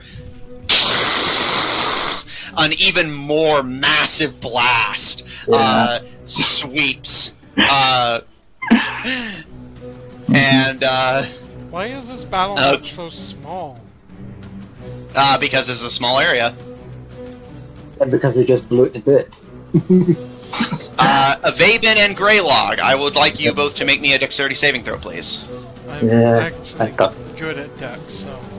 And Grelog, roll for your snakes as well, but obviously give me those results separately. I got +6 to dex, so... Mm-hmm. Oh yeah, and I'm not close to you, dang. That's gonna be a... Yeah, I gotta do the calculator again, fuck. Wait, I literally just did this math earlier. Okay, that's gonna be a 25. Okay. What is the dex for my snakes? +2. Quick stats. Yeah, is they got a 7. Okay. Well, there goes your snakes. Yeah. So So I got a 19. assuming they would take half damage, Okay. I'm pretty sure would kill them. Okay. Also, I feel like if even Just- half damage would have killed them, Matthew would have just said not even to bother. I mean, we'll see. Yeah. Okay, and they have that much left. Okay. Okay. Sorry about that. Was just I'd imagine doing a the four little- guys on the card have just been eviscerated. Yeah. So this is gonna be an interesting amount of damage to be rolled here. How much is it? How Uh, much is it? well, he's rolling it. How many dice is it? We'll You find know out. how many dice my damages are. Why can't I know yours? DM's privilege. I was doing math, so thank you for having me do math while you screamed at me. Sorry. Grelog and Ivaebhin, you both take 15. I believe that's already fire halved? damage. Yes, that is halved. That's not too Oh no, bludgeoning damage. You both take 15 bludgeoning damage, and Grelog, all of your all snakes are but dead. these two snakes, on the fringes are basically annihilated in a huge blast that sends smoke and fire pluming How did through the surroundings. How did the rest of the boomergangers do? Because they were standing. At least 4 of them were. No, more than that. Were standing right next to it. Oh yes, we'll see. So you 15 damage though? Yes, 15 damage. 15 bludgeoning damage to you, and all but 2 of your snakes are dead. Okay. We started this round with 8, and then not even He's already there. Not removed even. some of them. Okay, he's removing them. Also, I'd imagine that now their super weapon is now kaput. Yeah, well, let me finish rolling so I can. I'm sorry, no. If you're gonna tell me it's not completely and totally destroyed, Oh no, there's a lot of opponents on this board. Please stop screaming at me while I'm doing math. Oh, also Just Matthew, wait, and I will tell you what happens.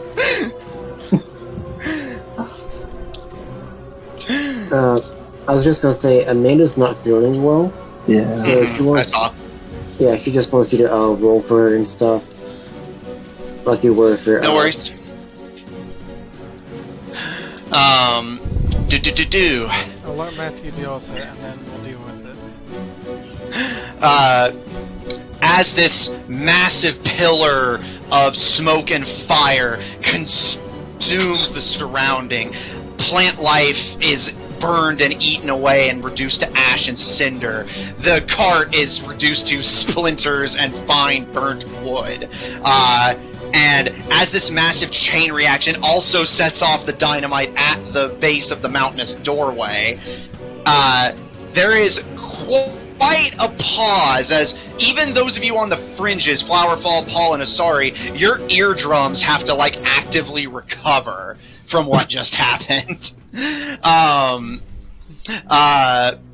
But when the smoke clears, you can see what is left of the cannon is scattered in bits of metal that has been warped and bent and scrapped. The cart is completely obliterated, and there is only red body parts where most of the boomer gangers used to be. However, you can see 3 boomer gangers are still standing, along with the 3 at the base of the mountain, who you can see one, and Paul and Flower and Fall, I will repeat this for Flower and Fall's benefit and also for Paul's in-character benefit, you recognize the 3 boomer gangers at the foot of the door as the 3 bandits who had accosted you in the sewers beneath Tortage. And the one who you guys recognize as being the one who wielded a bayoneted musket kind of is clearly stumbling, and their ears are ringing as they look around at just the surrounding forest, not able to see anything.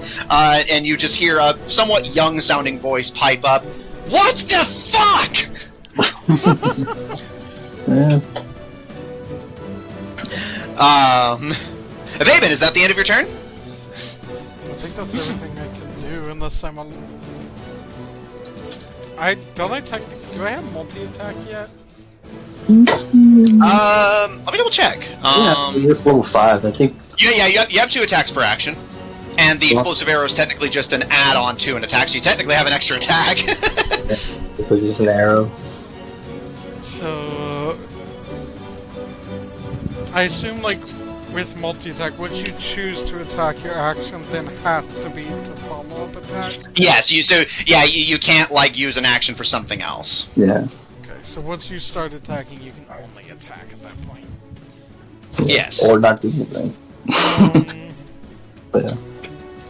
Who's looking the worst of them remaining? You can see one of the cultists who was a bit, who wasn't caught in your initial explosive arrow blast, but was at the fringes of the dynamite, is not looking so hot. The three up front definitely look battered, but they look a little better off in terms of sheer health than the two boomer gangers on the fringes so this one, the one yeah, that would him, be like yeah, him, and the one on the. Yeah, this guy and this guy look the worst. So Ivaebhin's gonna shoot this guy to try and clear the path for the charge. Alright, roll to attack. Because he is in shade, as are you, you do not have disadvantage on this. And he's been hurt, so I get plus 1d8 damage. Indeed you do. Alright, that's gonna be 15 plus 8. Let's see, 15 plus 8 is 23. Okay. That is a hit. Roll for damage. Yeah. Alright, so I'm gonna roll 1d8 plus 3 plus 1d8. Ouch. That was a terrible roll. That was not really much better. 9 damage. Okay. That was a terrible roll. Okay. Not bad. Paul, Flower, Fall, and Asari, you watch as your ears are still also kind of ringing, a arrow flies free from the tree line and strikes a boomer ganger that's kind of crouching for cover against a tree, still completely unaware that there's even an attack happening. An arrow strikes him in the shoulder, and he gives out a "ah!" of pain and clutches at his shoulder, completely dropping his rifle as he's more concerned with the sudden onslaught of deafness and burns and shrapnel and arrow. He's having a bad day. Yeah, he really is. I'm assuming that's it for you, Ivaebhin? For now. Alright. Surprise round. Does attacking reveal you and stuff? Typically, but I personally kind of flavor it as it gives them a chance to try and find you, and it'll be easier for them to find you if they have something to go off of, but you guys are still in a surprise round, so the whole rest of the party gets to do shit before that comes up. Yeah, you get to go again, because I'm pretty sure... Yeah, you're at the top of the round. Yeah, you're at the top of the round, so you'll also get to go a second time before they even get a chance. That being said, Grelog, you're up with, they only rolled a little bit less than you. But yeah, so Grelog, you're up, Flower and Fall on deck. Okay, so I would like to cast Call Lightning. Okay. And I'm going to center above them, and it's a 10-foot tall, it's a cylinder that has 10-foot tall, 60-foot radius, centered on the point I can see. Okay. So I'm going to make sure that we are out of it, but they are in it. Okay. Alright. And what rolls need to be made? I need a dexterity saving throw from them. Alright. And you said it's a 10-foot radius? 60-foot radius. Alright, It's a what radius? And, 60 foot. yeah, I'm assuming you're... Let me double check to... No, he's got it right. There is nowheres on this map that would be safe. A bolt of lightning, each creature within 5 feet of the point must make a dex save. So it is a 60-foot radius, but you choose a target. Basically, you choose a point, and then anything within 5 feet of that point has to make the roll. So basically, radius range. Yeah. I know Amanda misreads them the same way sometimes, so I instinctively was like, that doesn't sound right, let me check. If it was 60 feet, there would not be a safe place on this map. Yeah, it is. The thing is, for that cloud is 60 feet wide, but then he can call lightning from that cloud. Yeah. Yeah. That's what it is. 60 Yeah. foot So, range. so Grelog, what point would to have the actual lightning strike happen? Would you like to do? For the 3 that are at that door, the 3 leaders, quote unquote. Okay. Okay. We cast it in the middle. All right. So that is 3 dex saves. That is 1 fail. 1 fail. 3d10. 1 fail. All 3 all fail. fail. Roll for damage. Yeah. Yeah, I rolled a 3, a 4, and a 1. Ivaebhin would be hoping to keep at least one of these guys alive to question. And that is 16 lightning damage. Okay.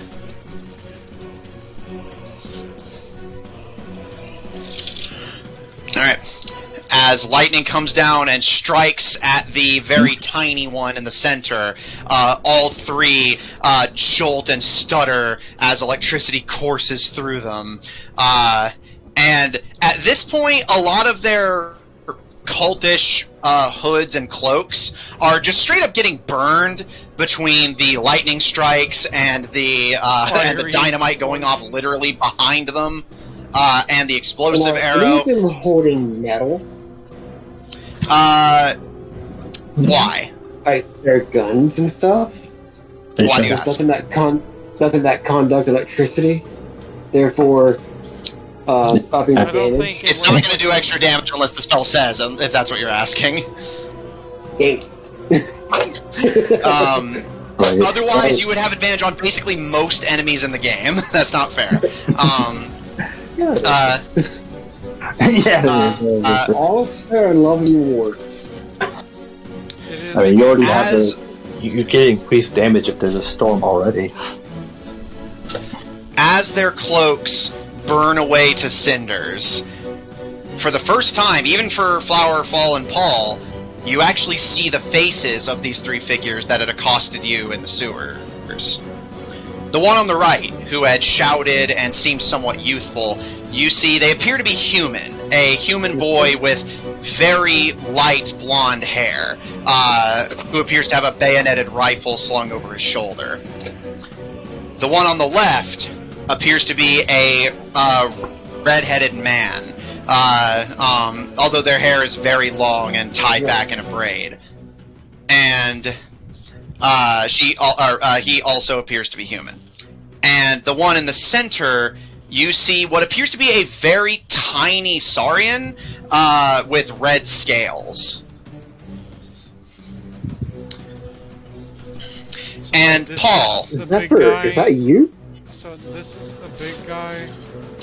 This is the... yeah, here, to make it easier. Blonde guy, red-headed guy, tiny guy. Yeah, tiny guy. Zephyr, And- is that you? Paul, as these faces are revealed to you, you feel this striking wave of deja vu. You can't put your finger on what it is, but you recognize these 3 people. Are they dead? Do you want to try and recall? Well, no. I mean, I'll try to recall. I just wonder if they're alive or not. So. No, they're still alive. Just their cloaks got burned away so you can see what they looked like. Make me a history check at disadvantage. Yes. So I don't think I'm good at that.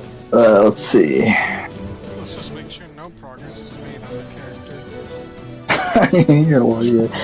They don't know, so. History check with disadvantage. Well, I got a 10.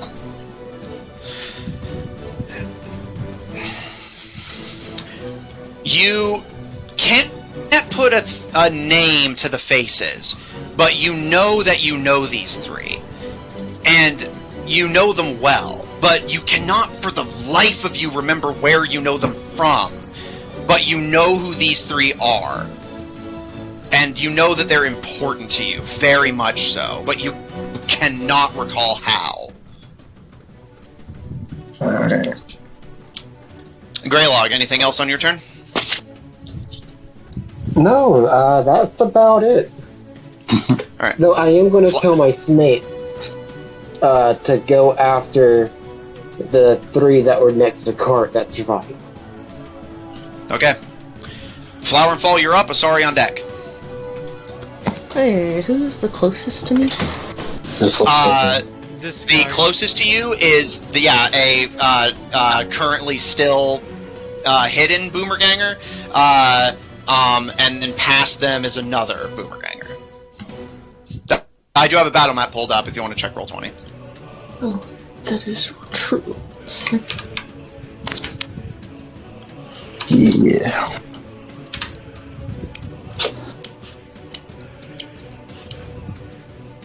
And you wanted to avoid them.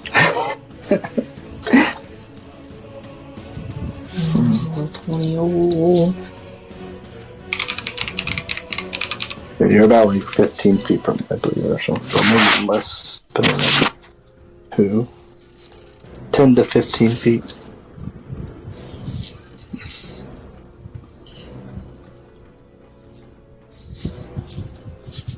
Actually, I guess even less. Yeah. Even less than that, because you have to like you can go right next to them. Whoops. Well, don't. No worries. So I'm assuming this one is Echo. Yeah. Kato is Flower, Garo is Fall. Okay.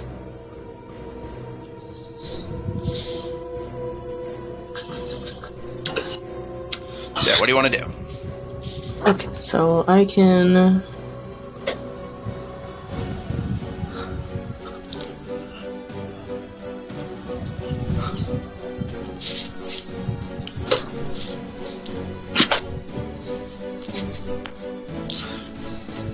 I can teleport my Echo anywhere within 15 feet, so that's nice. Just Actually, I think go it's anywhere. longer, right? Yeah, I believe it's 30 feet, actually. Yeah, you To can summon it. I think you can summon. You can teleport. It's like when you can switch places with your Echo. Like, but you can summon your Echo up to 30 feet technically. Yeah. Takes a bonus action, but yeah. Yeah. So, what do you want to do, Flower? Well, regardless, I'm gonna move Flower over here. Do a little smack. Do a little shit, what are my I'm not used to this yet, I'm sorry. Yeah, it's okay. Yeah, and you have your gun sword, which don't worry, I have it. From the halfway. Oh yeah, that's a good point. Do you want to use your gun axe or your masterwork axe? Ooh, I want to try my master axe. Alright, in that case, that should be in your inventory. If it's not, though, I have its business noted. Yeah, it does, looks like it wasn't noted, so here, let me... just a second, sorry. But yeah, go ahead and roll, because depending on what you roll, it may not really be relevant for Yeah. modifiers. Do not worry. What is this? An 8! Damn it! Ooh. Yeah, I don't know if anything is.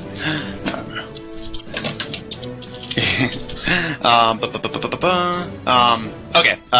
Yeah, no. Unfortunately, as you charge through, the Boomerganger, while taken completely by surprise, does manage to just reflexively duck under the swing of your masterwork axe. Although you do notice it very cleanly cleaves into the bark of the tree, and you manage to pull it out just as cleanly. So it does seem like a very nice axe, just your enemy dodged. Ivaebhin technically considered a serious set in his culture by shooting at a tree. Yep. Flower, I will note you still have one attack for your attack action and your bonus action. Just Hit him again. Okay, well, I'm gonna have her try to swing again. alright, make a swing at him. If I And masterwork. But first you gotta and the masterwork is +1. Try again. Okay. Axe again. And then I see. Axe. since Honey you did- butter. I got a 1. you can Oh. technically try a third time. Little tears come out of our poor little eyes. That one. Yeah. You need. Yeah, you put that shit in jail. You need to get. You need to get Claus some dice for Christmas. I do, but Flower, as you pull your axe back, you go to cleave it at them, but they dodge out of the way again, kind of like ramming themselves into the tree to dodge out of the way clumsily, and in your fervor, you swing a little too hard, and your masterwork axe goes like tomahawking into the brush and disappears. Wait. No! Oh god, That's does so Ivaebhin in? Does Ivaebhin in? No, like just the brush in front of them. Oh. Oh no! Anything else on your turn, Flowerfall? I guess you have to axe where it went later. No, I think I've proved myself incapable right now. No. All right. Can they attack? You know with, it's fine. With the other one? They can only summon them. At least I believe so. No, like, can they attack with the one who's ranged? Well, no, yeah. That's what I'm saying. Like, basically, they would have to take a bonus action to even make them able to fight, and then at that They sent point, them in against. They sent them in against the dude. Well, no, that was confusion on Claw's part. They meant to grab Yeah. Flower, but grabbed Fall by mistake. Can you But, switch them? I mean, you Sure. can technically attack a third time. Can they? Yeah, because Echo Knights have Echo, or Eldritch like, how was it, Invocation, or I forgot what it's called. Eldritch Incarnation, or something like that. Unleash Incarnation. Whenever you take it, you. Oh yeah. Well, yeah, but they need to have their Echo summoned, and Flowerfall didn't summon their Echo. Okay. Or you can do that if you want, Claw. Like, basically use your bonus action to summon your Echo, and then use Okay. basically, because you already attacked, make an additional... Well, yeah, as long as you summon it within melee range of another guy, you can attack a third time if you like. Okay. Yeah, I'm not used to this class right now, so Yeah. So, I will bonus manage action to that. summon them, and... Yeah, alright, so... Alright. Yeah, and any That preference on where you want one's to put them?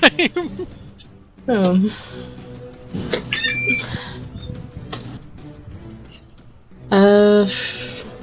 It needs to be within like 5 feet of another guy, right? To use this ability, yes. It has to be a melee attack. Yeah, or, well... Okay, then. Yeah, one additional melee attack from the Echo's position. Then I will summon like I don't know how to ping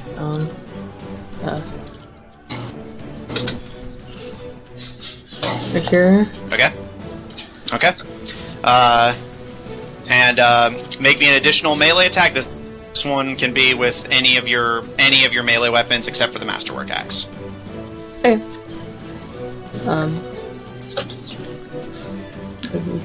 Short sword, I guess. Okay. Stabby. Oops. Debbie? Cool. They're all well within Yeah, my... baby. 19. That is a hit. Roll for damage.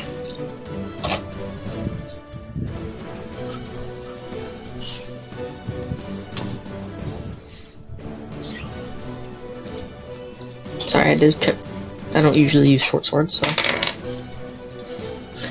And yet, 3 damage.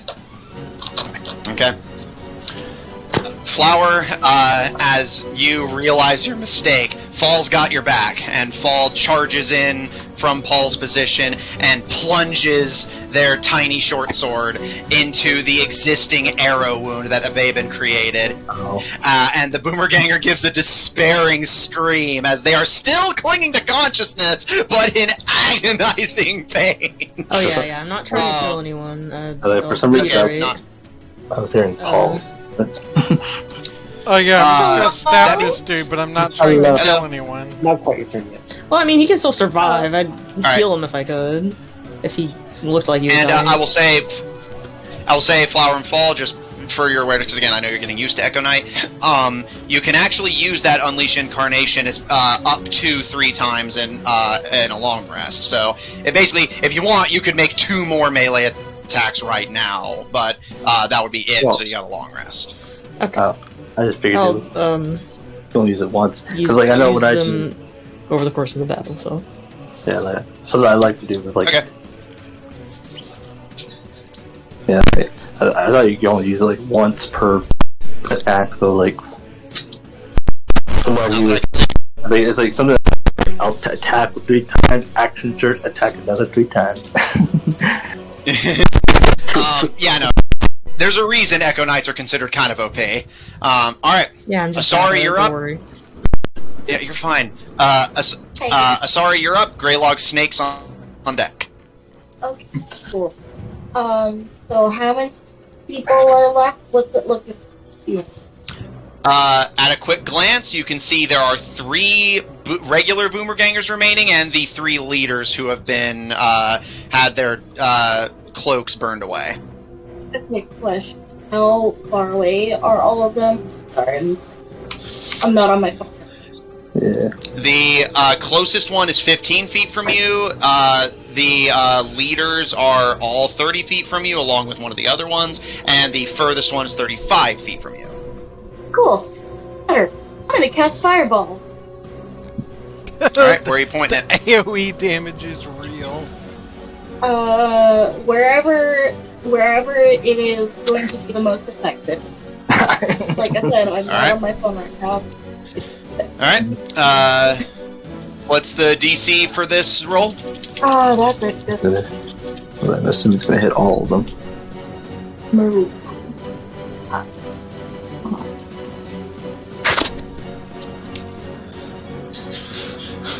14. Okay. Well, Dexterity saving throw, good. 20 foot radius. Oh, Yeah, yep, that'll hit. Well, that also hit them. It's a huge radius. I love how with my characters it's either they're straight of fire or they're like, fire. Alright. I will say, sorry for your reference. You can, basically, you can hit pretty much every Boomerganger, but Flower and Fall will be caught in the blast. You can hit most of them and catch Fall in the blast, or hit the least amount of them but not damage your allies. What? Okay, No. wait. I could What's its expand range, a... 20 feet. Listen, I can 20 expand, feet. Matthew, I look, can look. expend a sorcery point and do a careful 25, spell 25. and not get Flower Okay. or Fall. Okay. And but bear in mind that terrain on the map is just mountain going up, so you can't. Basically, she would have to aim the fireball inside the mountain for that to count. Whatever, I'll just expend the... Would it No, be yeah, one? you can expend that sorcery point. I was just explaining why what Caleb was demonstrating wouldn't work. Yeah, Um, no, would it be 1 or 2 points, because it's technically 2 people? I mean, Assuming you, I'll say 2 if you want to not hit Flower or Fall. Yeah, I'll go ahead and expend the 2. Okay. Pardon So me. that is a DC 14 Dex save. Oh, so Matthew, I gotta ask, is there a crater where the gun used to be? Not a super deep one, and most of it's covered up by now burnt plant life, but there is one, yes. Oh, that's good. Not only did I destroy the tree, I also set fire to a bunch of plants. Yeah, I'm also Yep. about to set fire to Ivaebhin the has been a forest. very bad elf. So, yeah, then what do you expect? I'm really about to set fire Look, to if the Ivaebhin forest. didn't think about it, he just saw an opportunity to Only destroy you that can fucking create gun. forest fires. Alright, all of them Destroy succeed? this gun. It was 29 damage. 29 flaming fire damage. Well, they also see Okay. his half. flame on. And anything that can burn will burn. Oh, good. So we're gonna start a forest fire. Yes, only you can create forest fires. Wait, why did the other one go away? How did that? I have a thing for fire. Leave me alone. How did that? No, she put the radius to hit all of them, but then expended sorcery points so that flower and fall wouldn't be damaged. Okay, yeah. So it was like right yeah, here. it's the sorcerer's thing. Is that they can customize their spells. So like they target it here. Somewhere around, basically just hits them all, but also flower and fall. I'm gonna set the world on fire.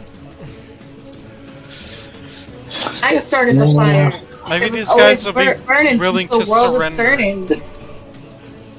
Considering we've wiped out their entire Sorry, posse. I'm really fucking loopy right now. That's fine. I can tell. We wiped out their entire posse, destroyed their super weapon. You think they might be willing to surrender? Well. Sorry, as you step out of the tree line, actually, hold up. The thought just occurred to me. Sorry, we had agreed that, basically, it is fine if you want to keep this in mind, but I'm just noting it. Basically, you because we agreed, if you don't cast Blur, you basically, do you want to just eat the extra spell slot, or do you want to...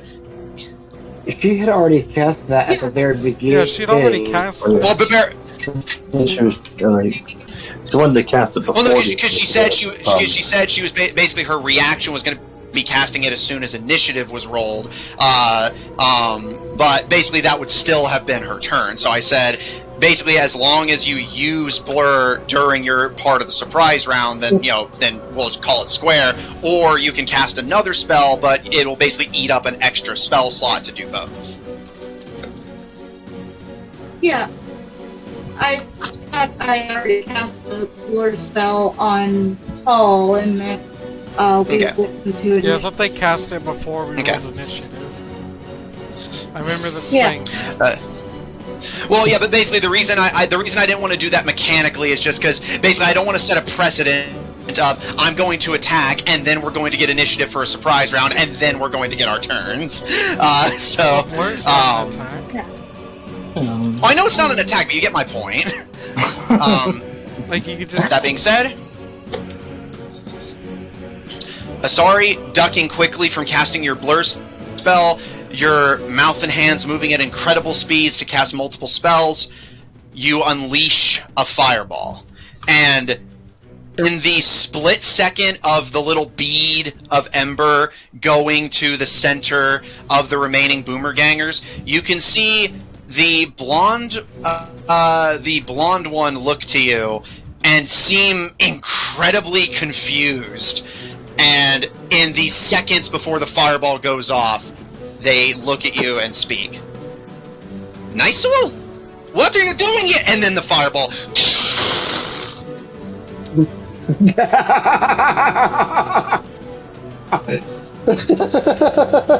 But the fire is delightful. I don't get it.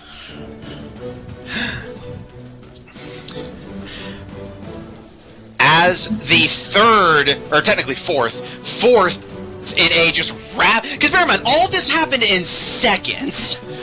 As the fourth in a series of explosions rocks the mountain, a series of things begin to happen in rapid succession. As all of your ears are ringing and smoke is filling the air, Ivaebhin, you notice that between the embers and cinders of your explosion, the explosions of the dynamite, and now Asari's fireball, fire is beginning to lick at the underbrush. And Ivaebhin, as you turn your gaze upwards, you can see rocks beginning to lightly cascade down the mountain.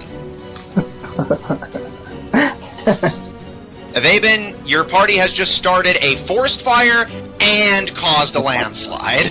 Oh shit. Yeah, we're a party member. Chaos reigns! like how Paul has said nothing. He's just like, just oh, the well, start this of is a happening. fire, like it might still be able to be stamped out. The entire party would have to actively work to put it out before it spreads. Mm-hmm. Alright, I'm going to assume that's the end of your turn, sorry? Yeah. Yeah, just Okay. Without Paul's turn. I could always make a bonus action and Oh, do yeah, that's a expeditious retreat, but no. Real quick, but yes, Paul, it is about to be your turn, but just in case, Grelog, there are no remaining conscious boomergangers. Do you want your snakes to do anything? Are they all unconscious? Party. So there's no more conscious ones? Yeah. So, Man, Yes. Yeah, Matthew, if they're all unconscious, does that mean initiative is over now? Essentially, yes. He will shoot the Which snakes one- if they do anything crazy. Noted. With an explosive Man. arrow. The battle is over. And He's try to like, Help it, man. I'm trying to talk. Yeah. they assess it though. Okay, let's take this one at a time. The two small leaders. You know, the really little ones? Mm-hmm. The pythons are going to swallow them whole. Alright, Ivaebhin shoots the pythons with an explosive arrow. I don't think they're that big. I don't think they're big enough. I don't know. The pythons can actually swallow small children. That's, And Ivaebhin, you said they were like... honestly, I don't care if you get caught in it for this. I'm just making Ivaebhin? sure Ivaebhin isn't going to get caught in it. which is easy enough to do. Go ahead and roll me 3d6. 6, Bugs. 2, Not even Python restrictors. Why?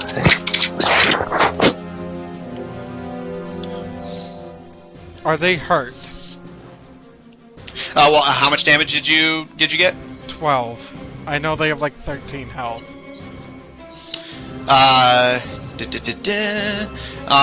They are both very hurt. One of them much more so than the other. Wait, if they're hurt, Well, then no, I this should think kill them. I think that's a result of your thing. Like, Were they hurt beforehand so I can add a d8? Oh, I see. Yeah. Yeah, no, yeah. How many I thought you were times do I asking if have they to were... mention that? That I have that? well, I mean, technically we're out of it's a weird out of character, out of initiative thing. So it's a. I don't know. No, they had not taken any damage prior. Okay. Like technically, you're not even. I'm we're also still- going to... It's a 20-foot radius, right, Matthew? Yes. No, you're gonna make sure Grelog gets caught in it. I'm just pointing... I am just pointing out that he is within 20 feet for your benefit, DM. If you do with that as you will. I will leave it up to you. Where are you casting? Grelog it? 25. Wouldn't that also hit you? No. Well, no, it's a 20-foot radius for explosive arrow. 25. At least a 25. No, 20 foot. Okay, so... Alright, considering... Grelog, give I'm me a dex assuming save. that didn't kill them, right? Nope. Alright, he's gonna use Okay, his so he's other dead. attack. No, yeah, he does have multi-attack. He's a ranger. I know, but are we initiative or not? Are we Well, initiative? technically no, but he is taking a single action to attack twice. So, is this for me or the snakes? For you. I'm rolling for the snakes. You're rolling for you. So make me 2 dex saves. since it I sounds left like, it up to a the bit- DM. I merely just Okay. pointed out the fact. So the first one is a 19. The second one is Okay. a natural 20. Alright, so he's Okay. gonna at least take out damage from this. Alright, go ahead and roll the 3d6 again. Grelog, you take 6 fire damage from the first. Matthew, they have And- 13 health. and- This is a guaranteed kill. Well, Yes, yeah, no, I did roll just to be safe, but yes, this is effectively a guaranteed kill. Let's see, that's 11 in total, that's 13 in total. That would have killed him outright. what? Alright, so, and then that's a further 6 from you, Grelog. So, Grelog, in total, you take 12 fire damage, and you're the last of your serpents, as they start to slither their way towards the burnt remains. Wait, are And they you're dead? knocked- Wait, are they dead or unconscious? They disappear. The are- three guys. Yes, the 3 guys. As you're not sure, but technically speaking, their wounds, as far as you can tell, weren't immediately lethal. Okay, so yes. He does not want the snakes to swallow them. Grelog, the last of your snakes are killed, you're knocked to the side by a burning hot 5th explosion of the day. Flower and Fall, you said you had something you wanted to do? Somebody have a rain spell. So, this is unfortunate. This is our situation. Yes. She's... Wait, actually, 1 second. I want to see something.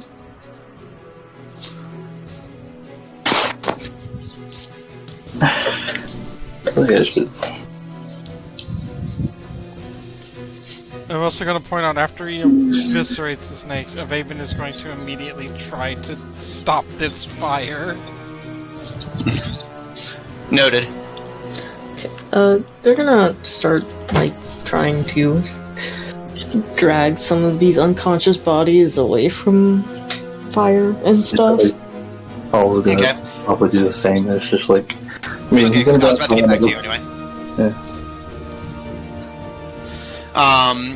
I'll say Flower and Fall with your strength. Yeah, you're decently strong.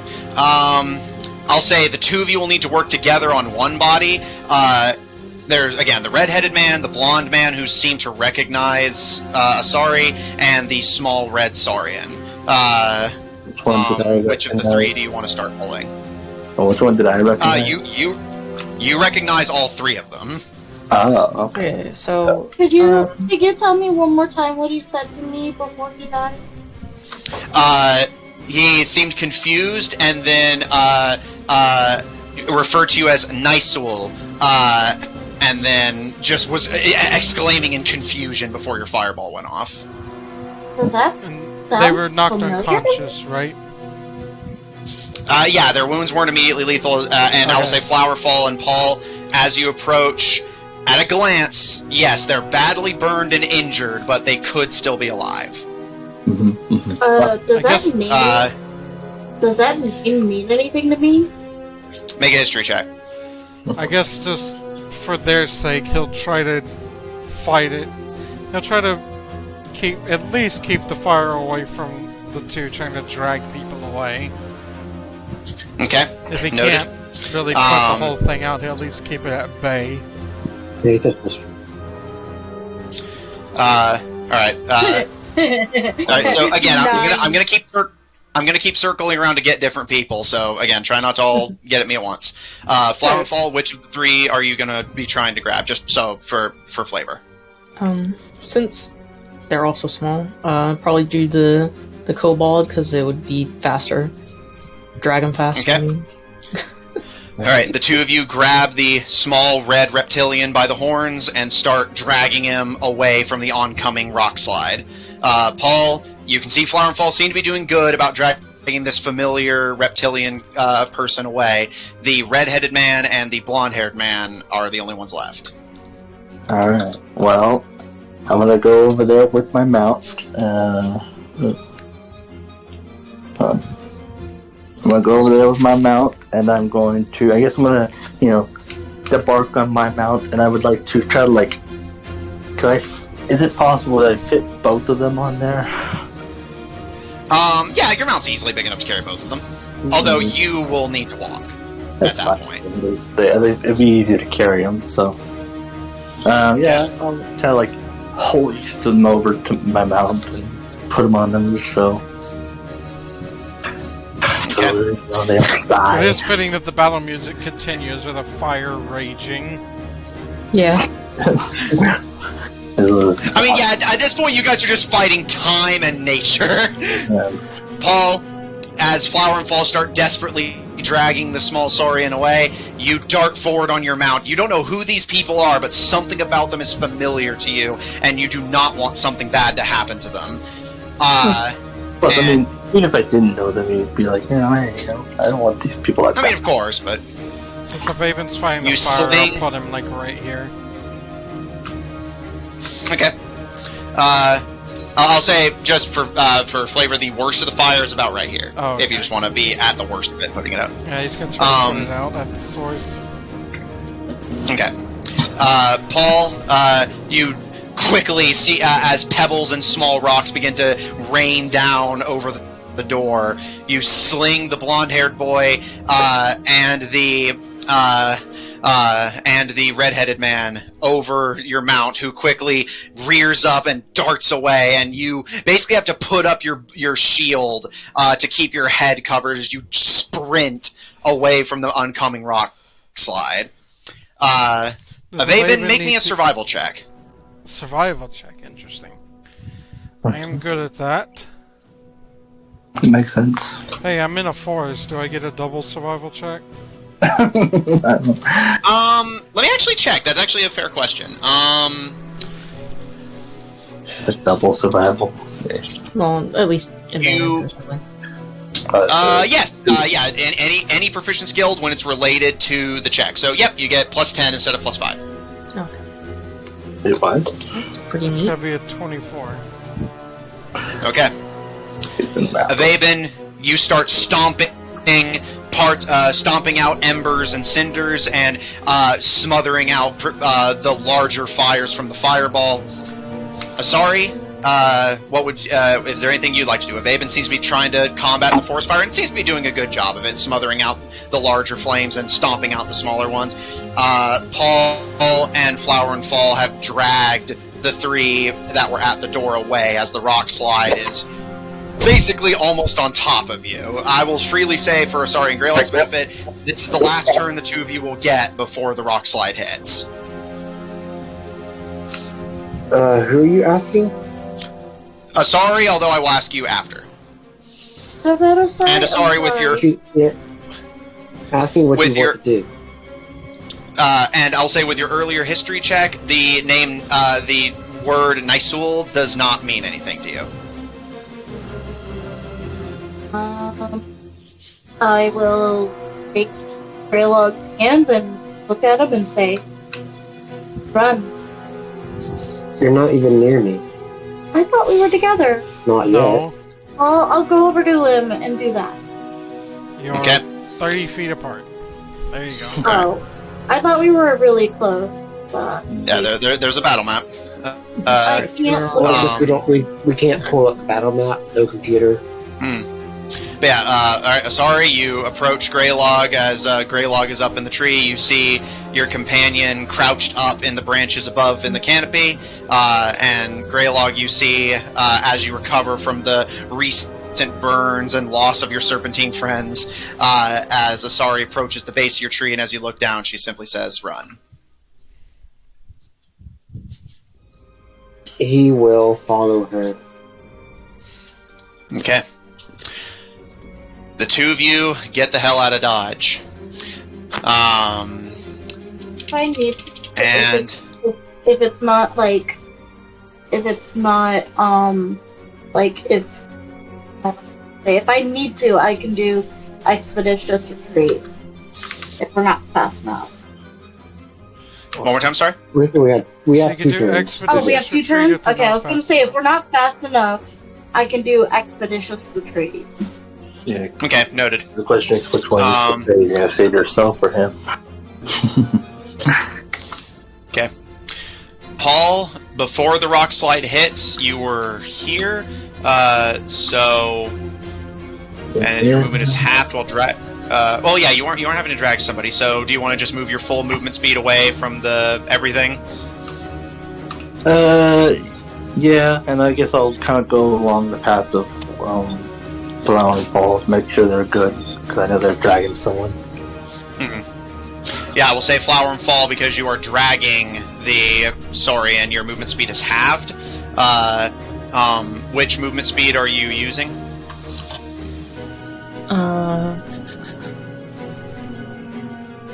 Flying or the non-flying? Yeah, are you flying or are you walking? Actually, they're the same, so it wouldn't matter. Yeah. So your That's what I movement was speed is looking halved. at. So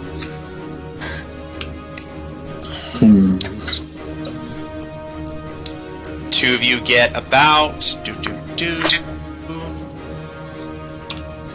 here with the Saurian in tow.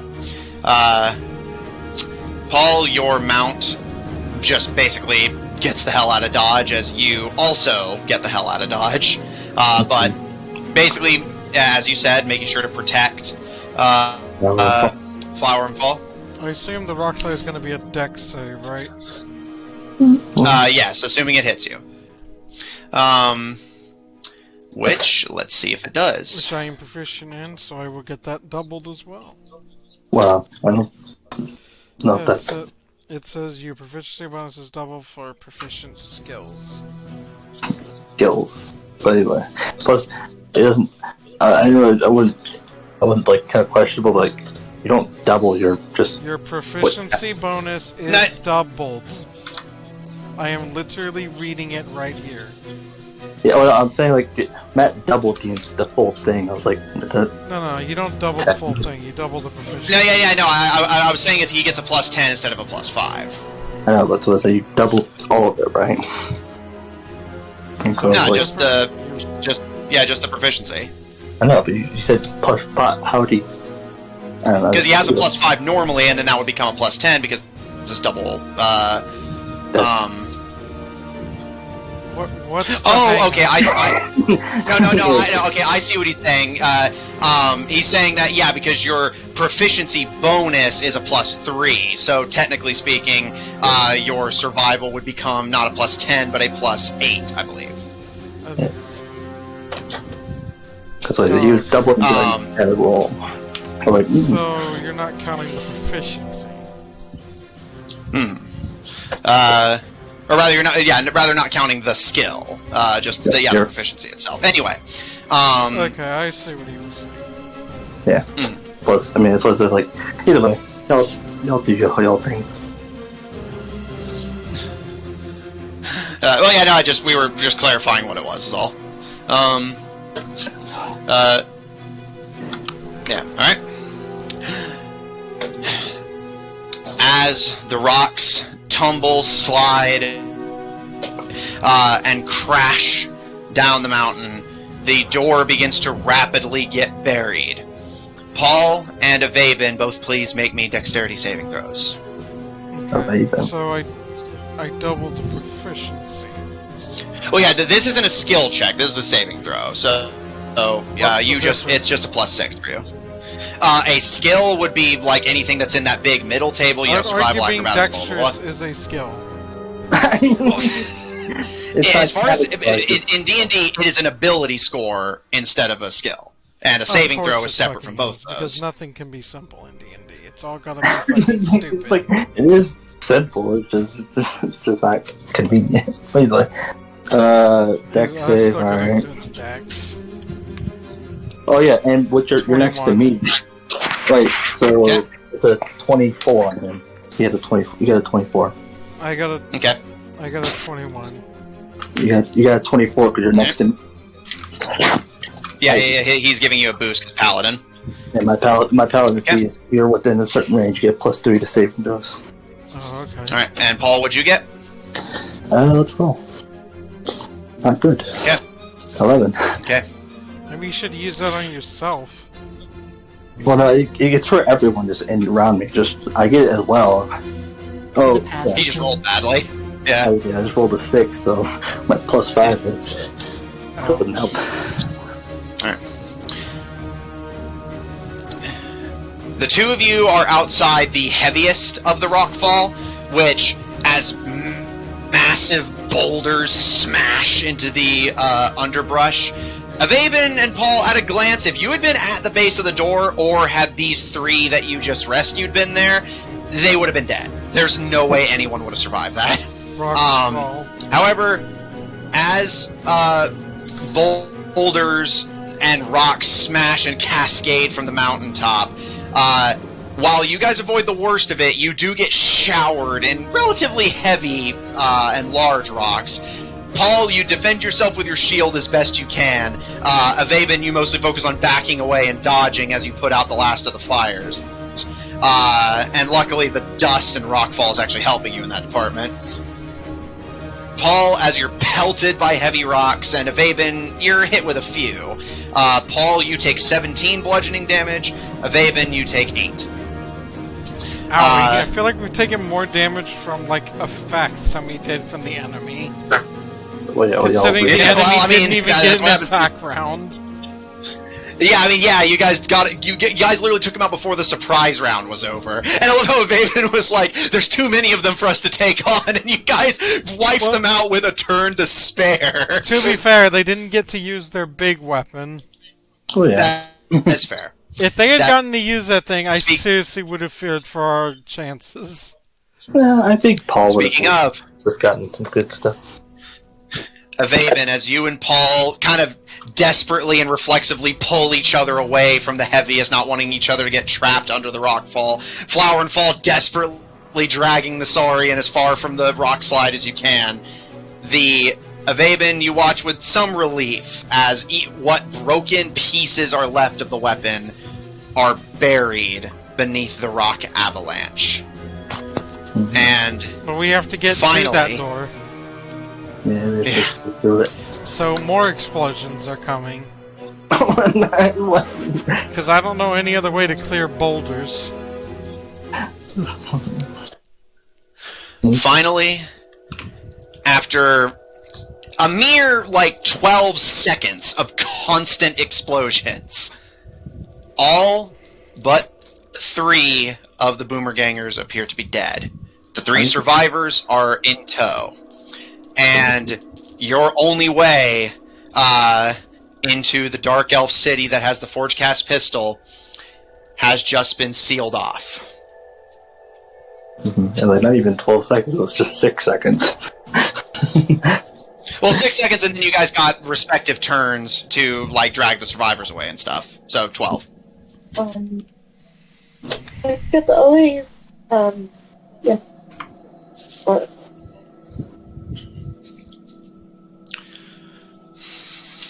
if you're trying to say something, nobody can hear it. Well, you were quiet. It was on the... Oh, now you're back. Use the other mic. I am using the other She mic. was saying that she could always use magic missile to block or to shoot the boulders away from the door. Gotcha. So I didn't realize you were already using the other mic. Yeah. Alright. I'm just speaking She's just very quiet right now because she's not feeling good. Gotcha. It's alright, session's almost over. Yeah, we're almost done, then you can just rest it off.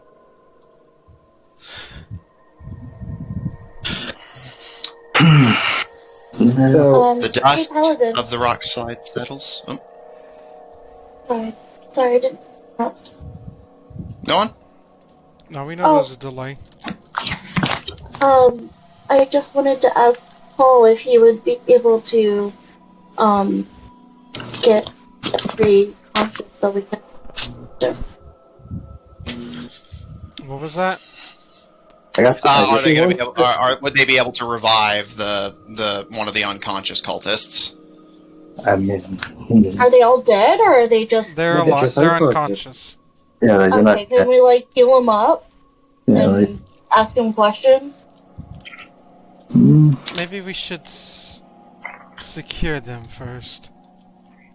Ivaebhin, I'll say, as you say that, the blonde one kind of, as he's slouched over Paul's mount, kind of and a streak of blood from their mouth stains the elk's fur. They are unconscious and alive, but appear to be dying. Okay, you might have to do something. Yeah, can you help them? shouldn't be a problem. I guess I could heal them. You do something to stabilize them, and then we'll secure them. Well, I guess I could, I'll put my hand on them, and I'll just, I'll do lay on hands, and I'll just do, simply, 2 HP. Hopefully that'll help stabilize them. Okay. You all watch as Paul places a hand on the blonde boy who's bleeding from the mouth, and as Paul's hands glow with a familiar healing energy, they give another cough, and while some blood comes from their mouth, it doesn't seem as massive, but as they cough, you can see them stirring and appearing to return to consciousness.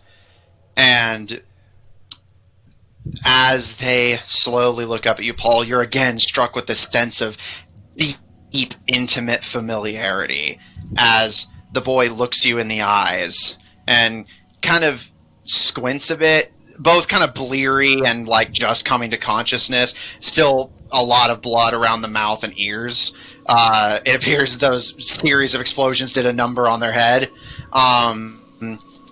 But they kind of crane their head around, not even willing to get off the elk yet, and just kind of looking around at their surroundings before their gaze settles not on Asari, but Grelog. Have you come down from the trees yet? Yes.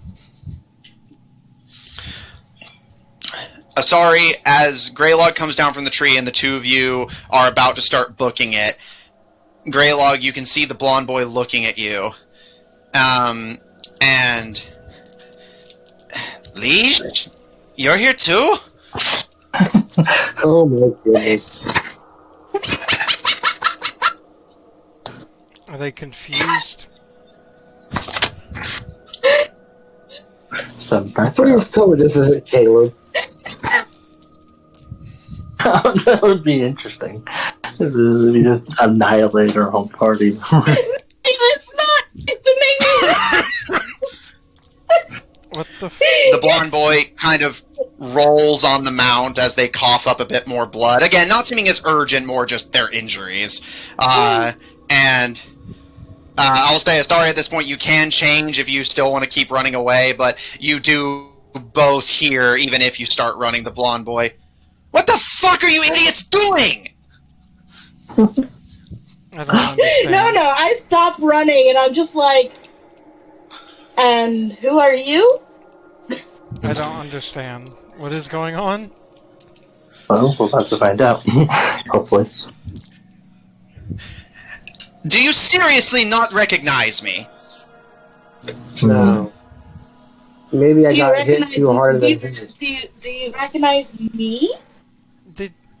I think you two idiots forget that you're glamored. Oh, yeah, it's true. Okay, first of all, I am a doctor. Two, That doesn't mean you can't be an idiot. then, True. Well, idiot or not, because that was Ivaebhin who said it, right? Yes. Yeah. Grelog is going to go over to him and punch him in the jaw. That was for purposely shooting me and my snakes without trying to talk to me about it to begin with. How about it- you don't tell them to do stupid things? Kind of put his arm around me. If you ask and say, hey, don't do that. It's okay, Big Guy. Don't worry. Look, I've He learned that purposely sometimes shot me. it's difficult to reason with stupid. And it's better to just take actions to take away the options of stupid. No, that's fair. I spent years trying to reason with him. No luck. He's Who still going to hit exactly him. are you, and what are you doing with this machine that I have now thoroughly wrecked? As it deserves to be. That's in your vocabulary. Get wrecked, bro. He gives a sigh, and, well, I guess we're too far away for it to be important. My name is Belak of the Ardabat family.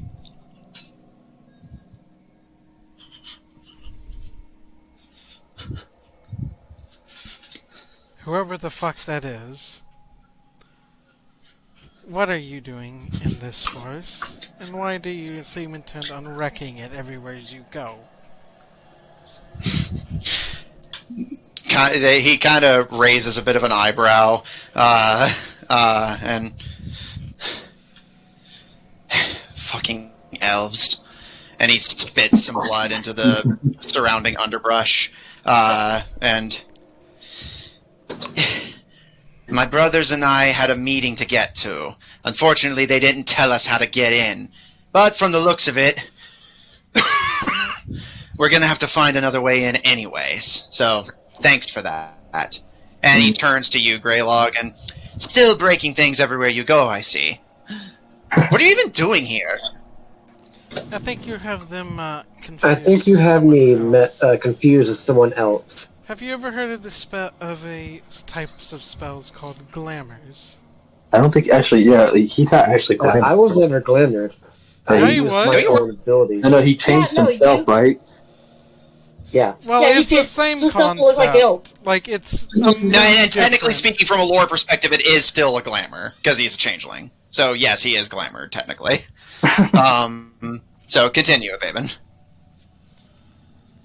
Have you ever heard of that kind of spell? Not in a long time, but yeah, that makes sense.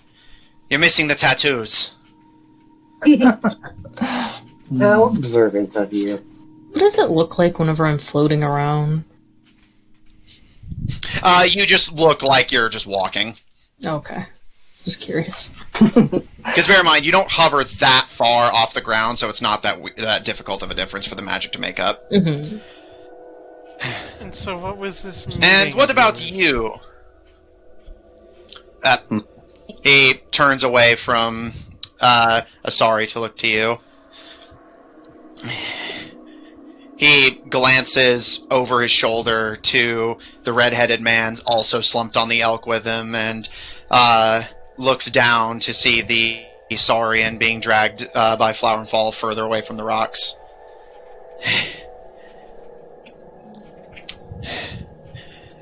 Save my brothers, and swear no harm will come to us, and I'll tell you everything we know. How about you tell us something now, so that we know that it's worth the trade? Fine. What do you want to know? What is this meeting that you're going to? He thinks for a moment, and you can all tell he's weighing like how much he wants to say while still saving the skin of him and his apparent brothers.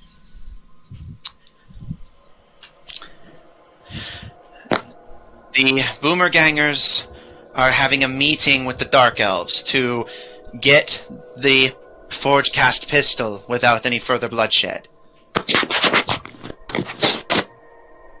Oh, now you care about that, I see. He kind of gives a bit of a smirk, and I don't like fighting. I'm an assassin. Call it whatever you like. What do you want with the pistol exactly?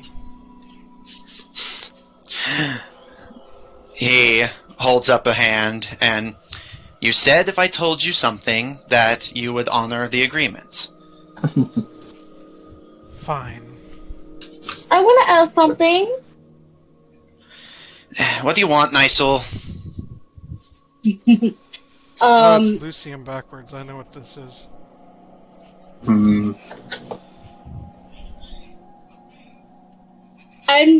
Amanda didn't get to hear the names that they gave. So I would like to repeat the question. Who are you?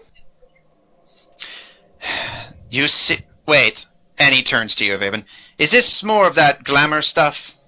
Yes, they are also glamored to look like someone they are not. Okay, and he turns back to you, Asari, and I feel like you should know you are currently glamored to look like one of the most annoying people I've ever met. Yeah, and sorry, kind of like Miles, that's what I was going for! A fitting choice. Ah, well, excellent job then. And you, and he points to you, Grelog, you're coming in at a close second. Oh well. Also a fitting So who choice. exactly are you? I'm Belak of the Ardabat family. Does that mean anything to me? I would assume Make a history not, check. because I know what this is, because Matthew has talked about this concept before. I know it's Caleb's spelled I know backwards. it is. See if Yeah, it's a reversal of some sort. I want to see if. You said history? Yes. Ooh, 24. Nope. Let's see, so... Nibev... I'm trying to see what Ivaebhin's name backwards would be. Nabave? I'm trying to get a reverse U. But, Arias? I don't know. Look, Oh, I see. Yep. you might not know who my family is. We live kind of far from here. But, look, all you need to know is that I'm willing to tell you information if you make sure my brothers are safe. And I was telling Paul We didn't- to go ahead. uh, Go ahead, human. human. Do your Yeah, healing what- on them. You He'll, can see Belak kind of roll his eyes a little bit. well, he'll kind of look to, he's like, do I know you? Paul, do you wear a helmet?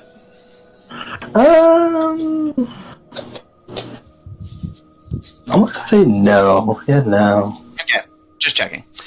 You can see Belak looks at you. He Oh hadn't really my God. paid super much attention to you, but as you ask this question and he turns his attention to you for the first time, you can see his eyes also glint in visible recognition.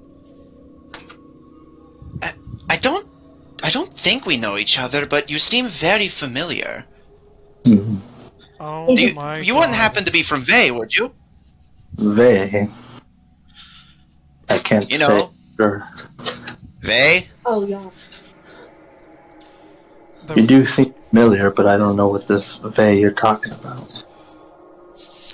Hmm. Oh my God, Matthew, I just realized it. They is y'all backwards. Oh no, that's not what I realized.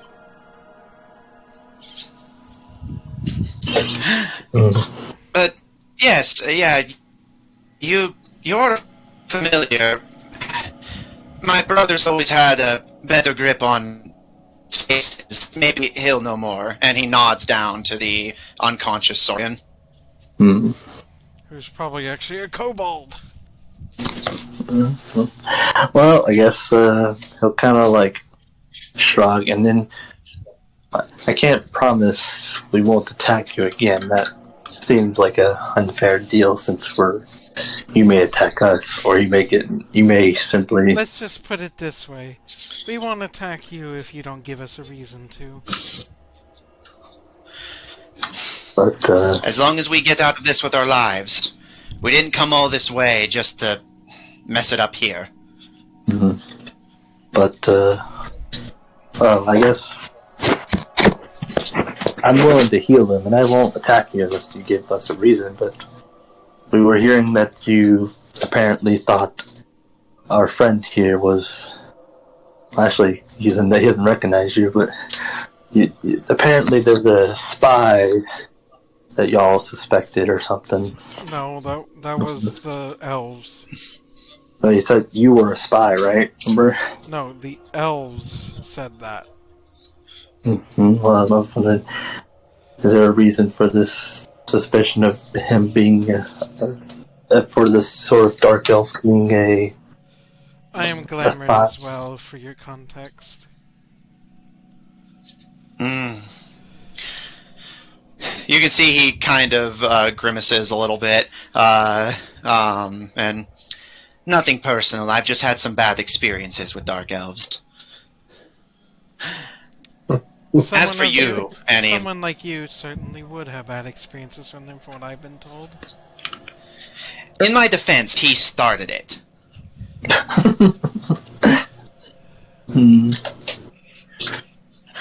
Oh, yeah. And as for you, Annie looks to you, Paul. He kind of glances, but you said you're already reaching for the Saurian to heal?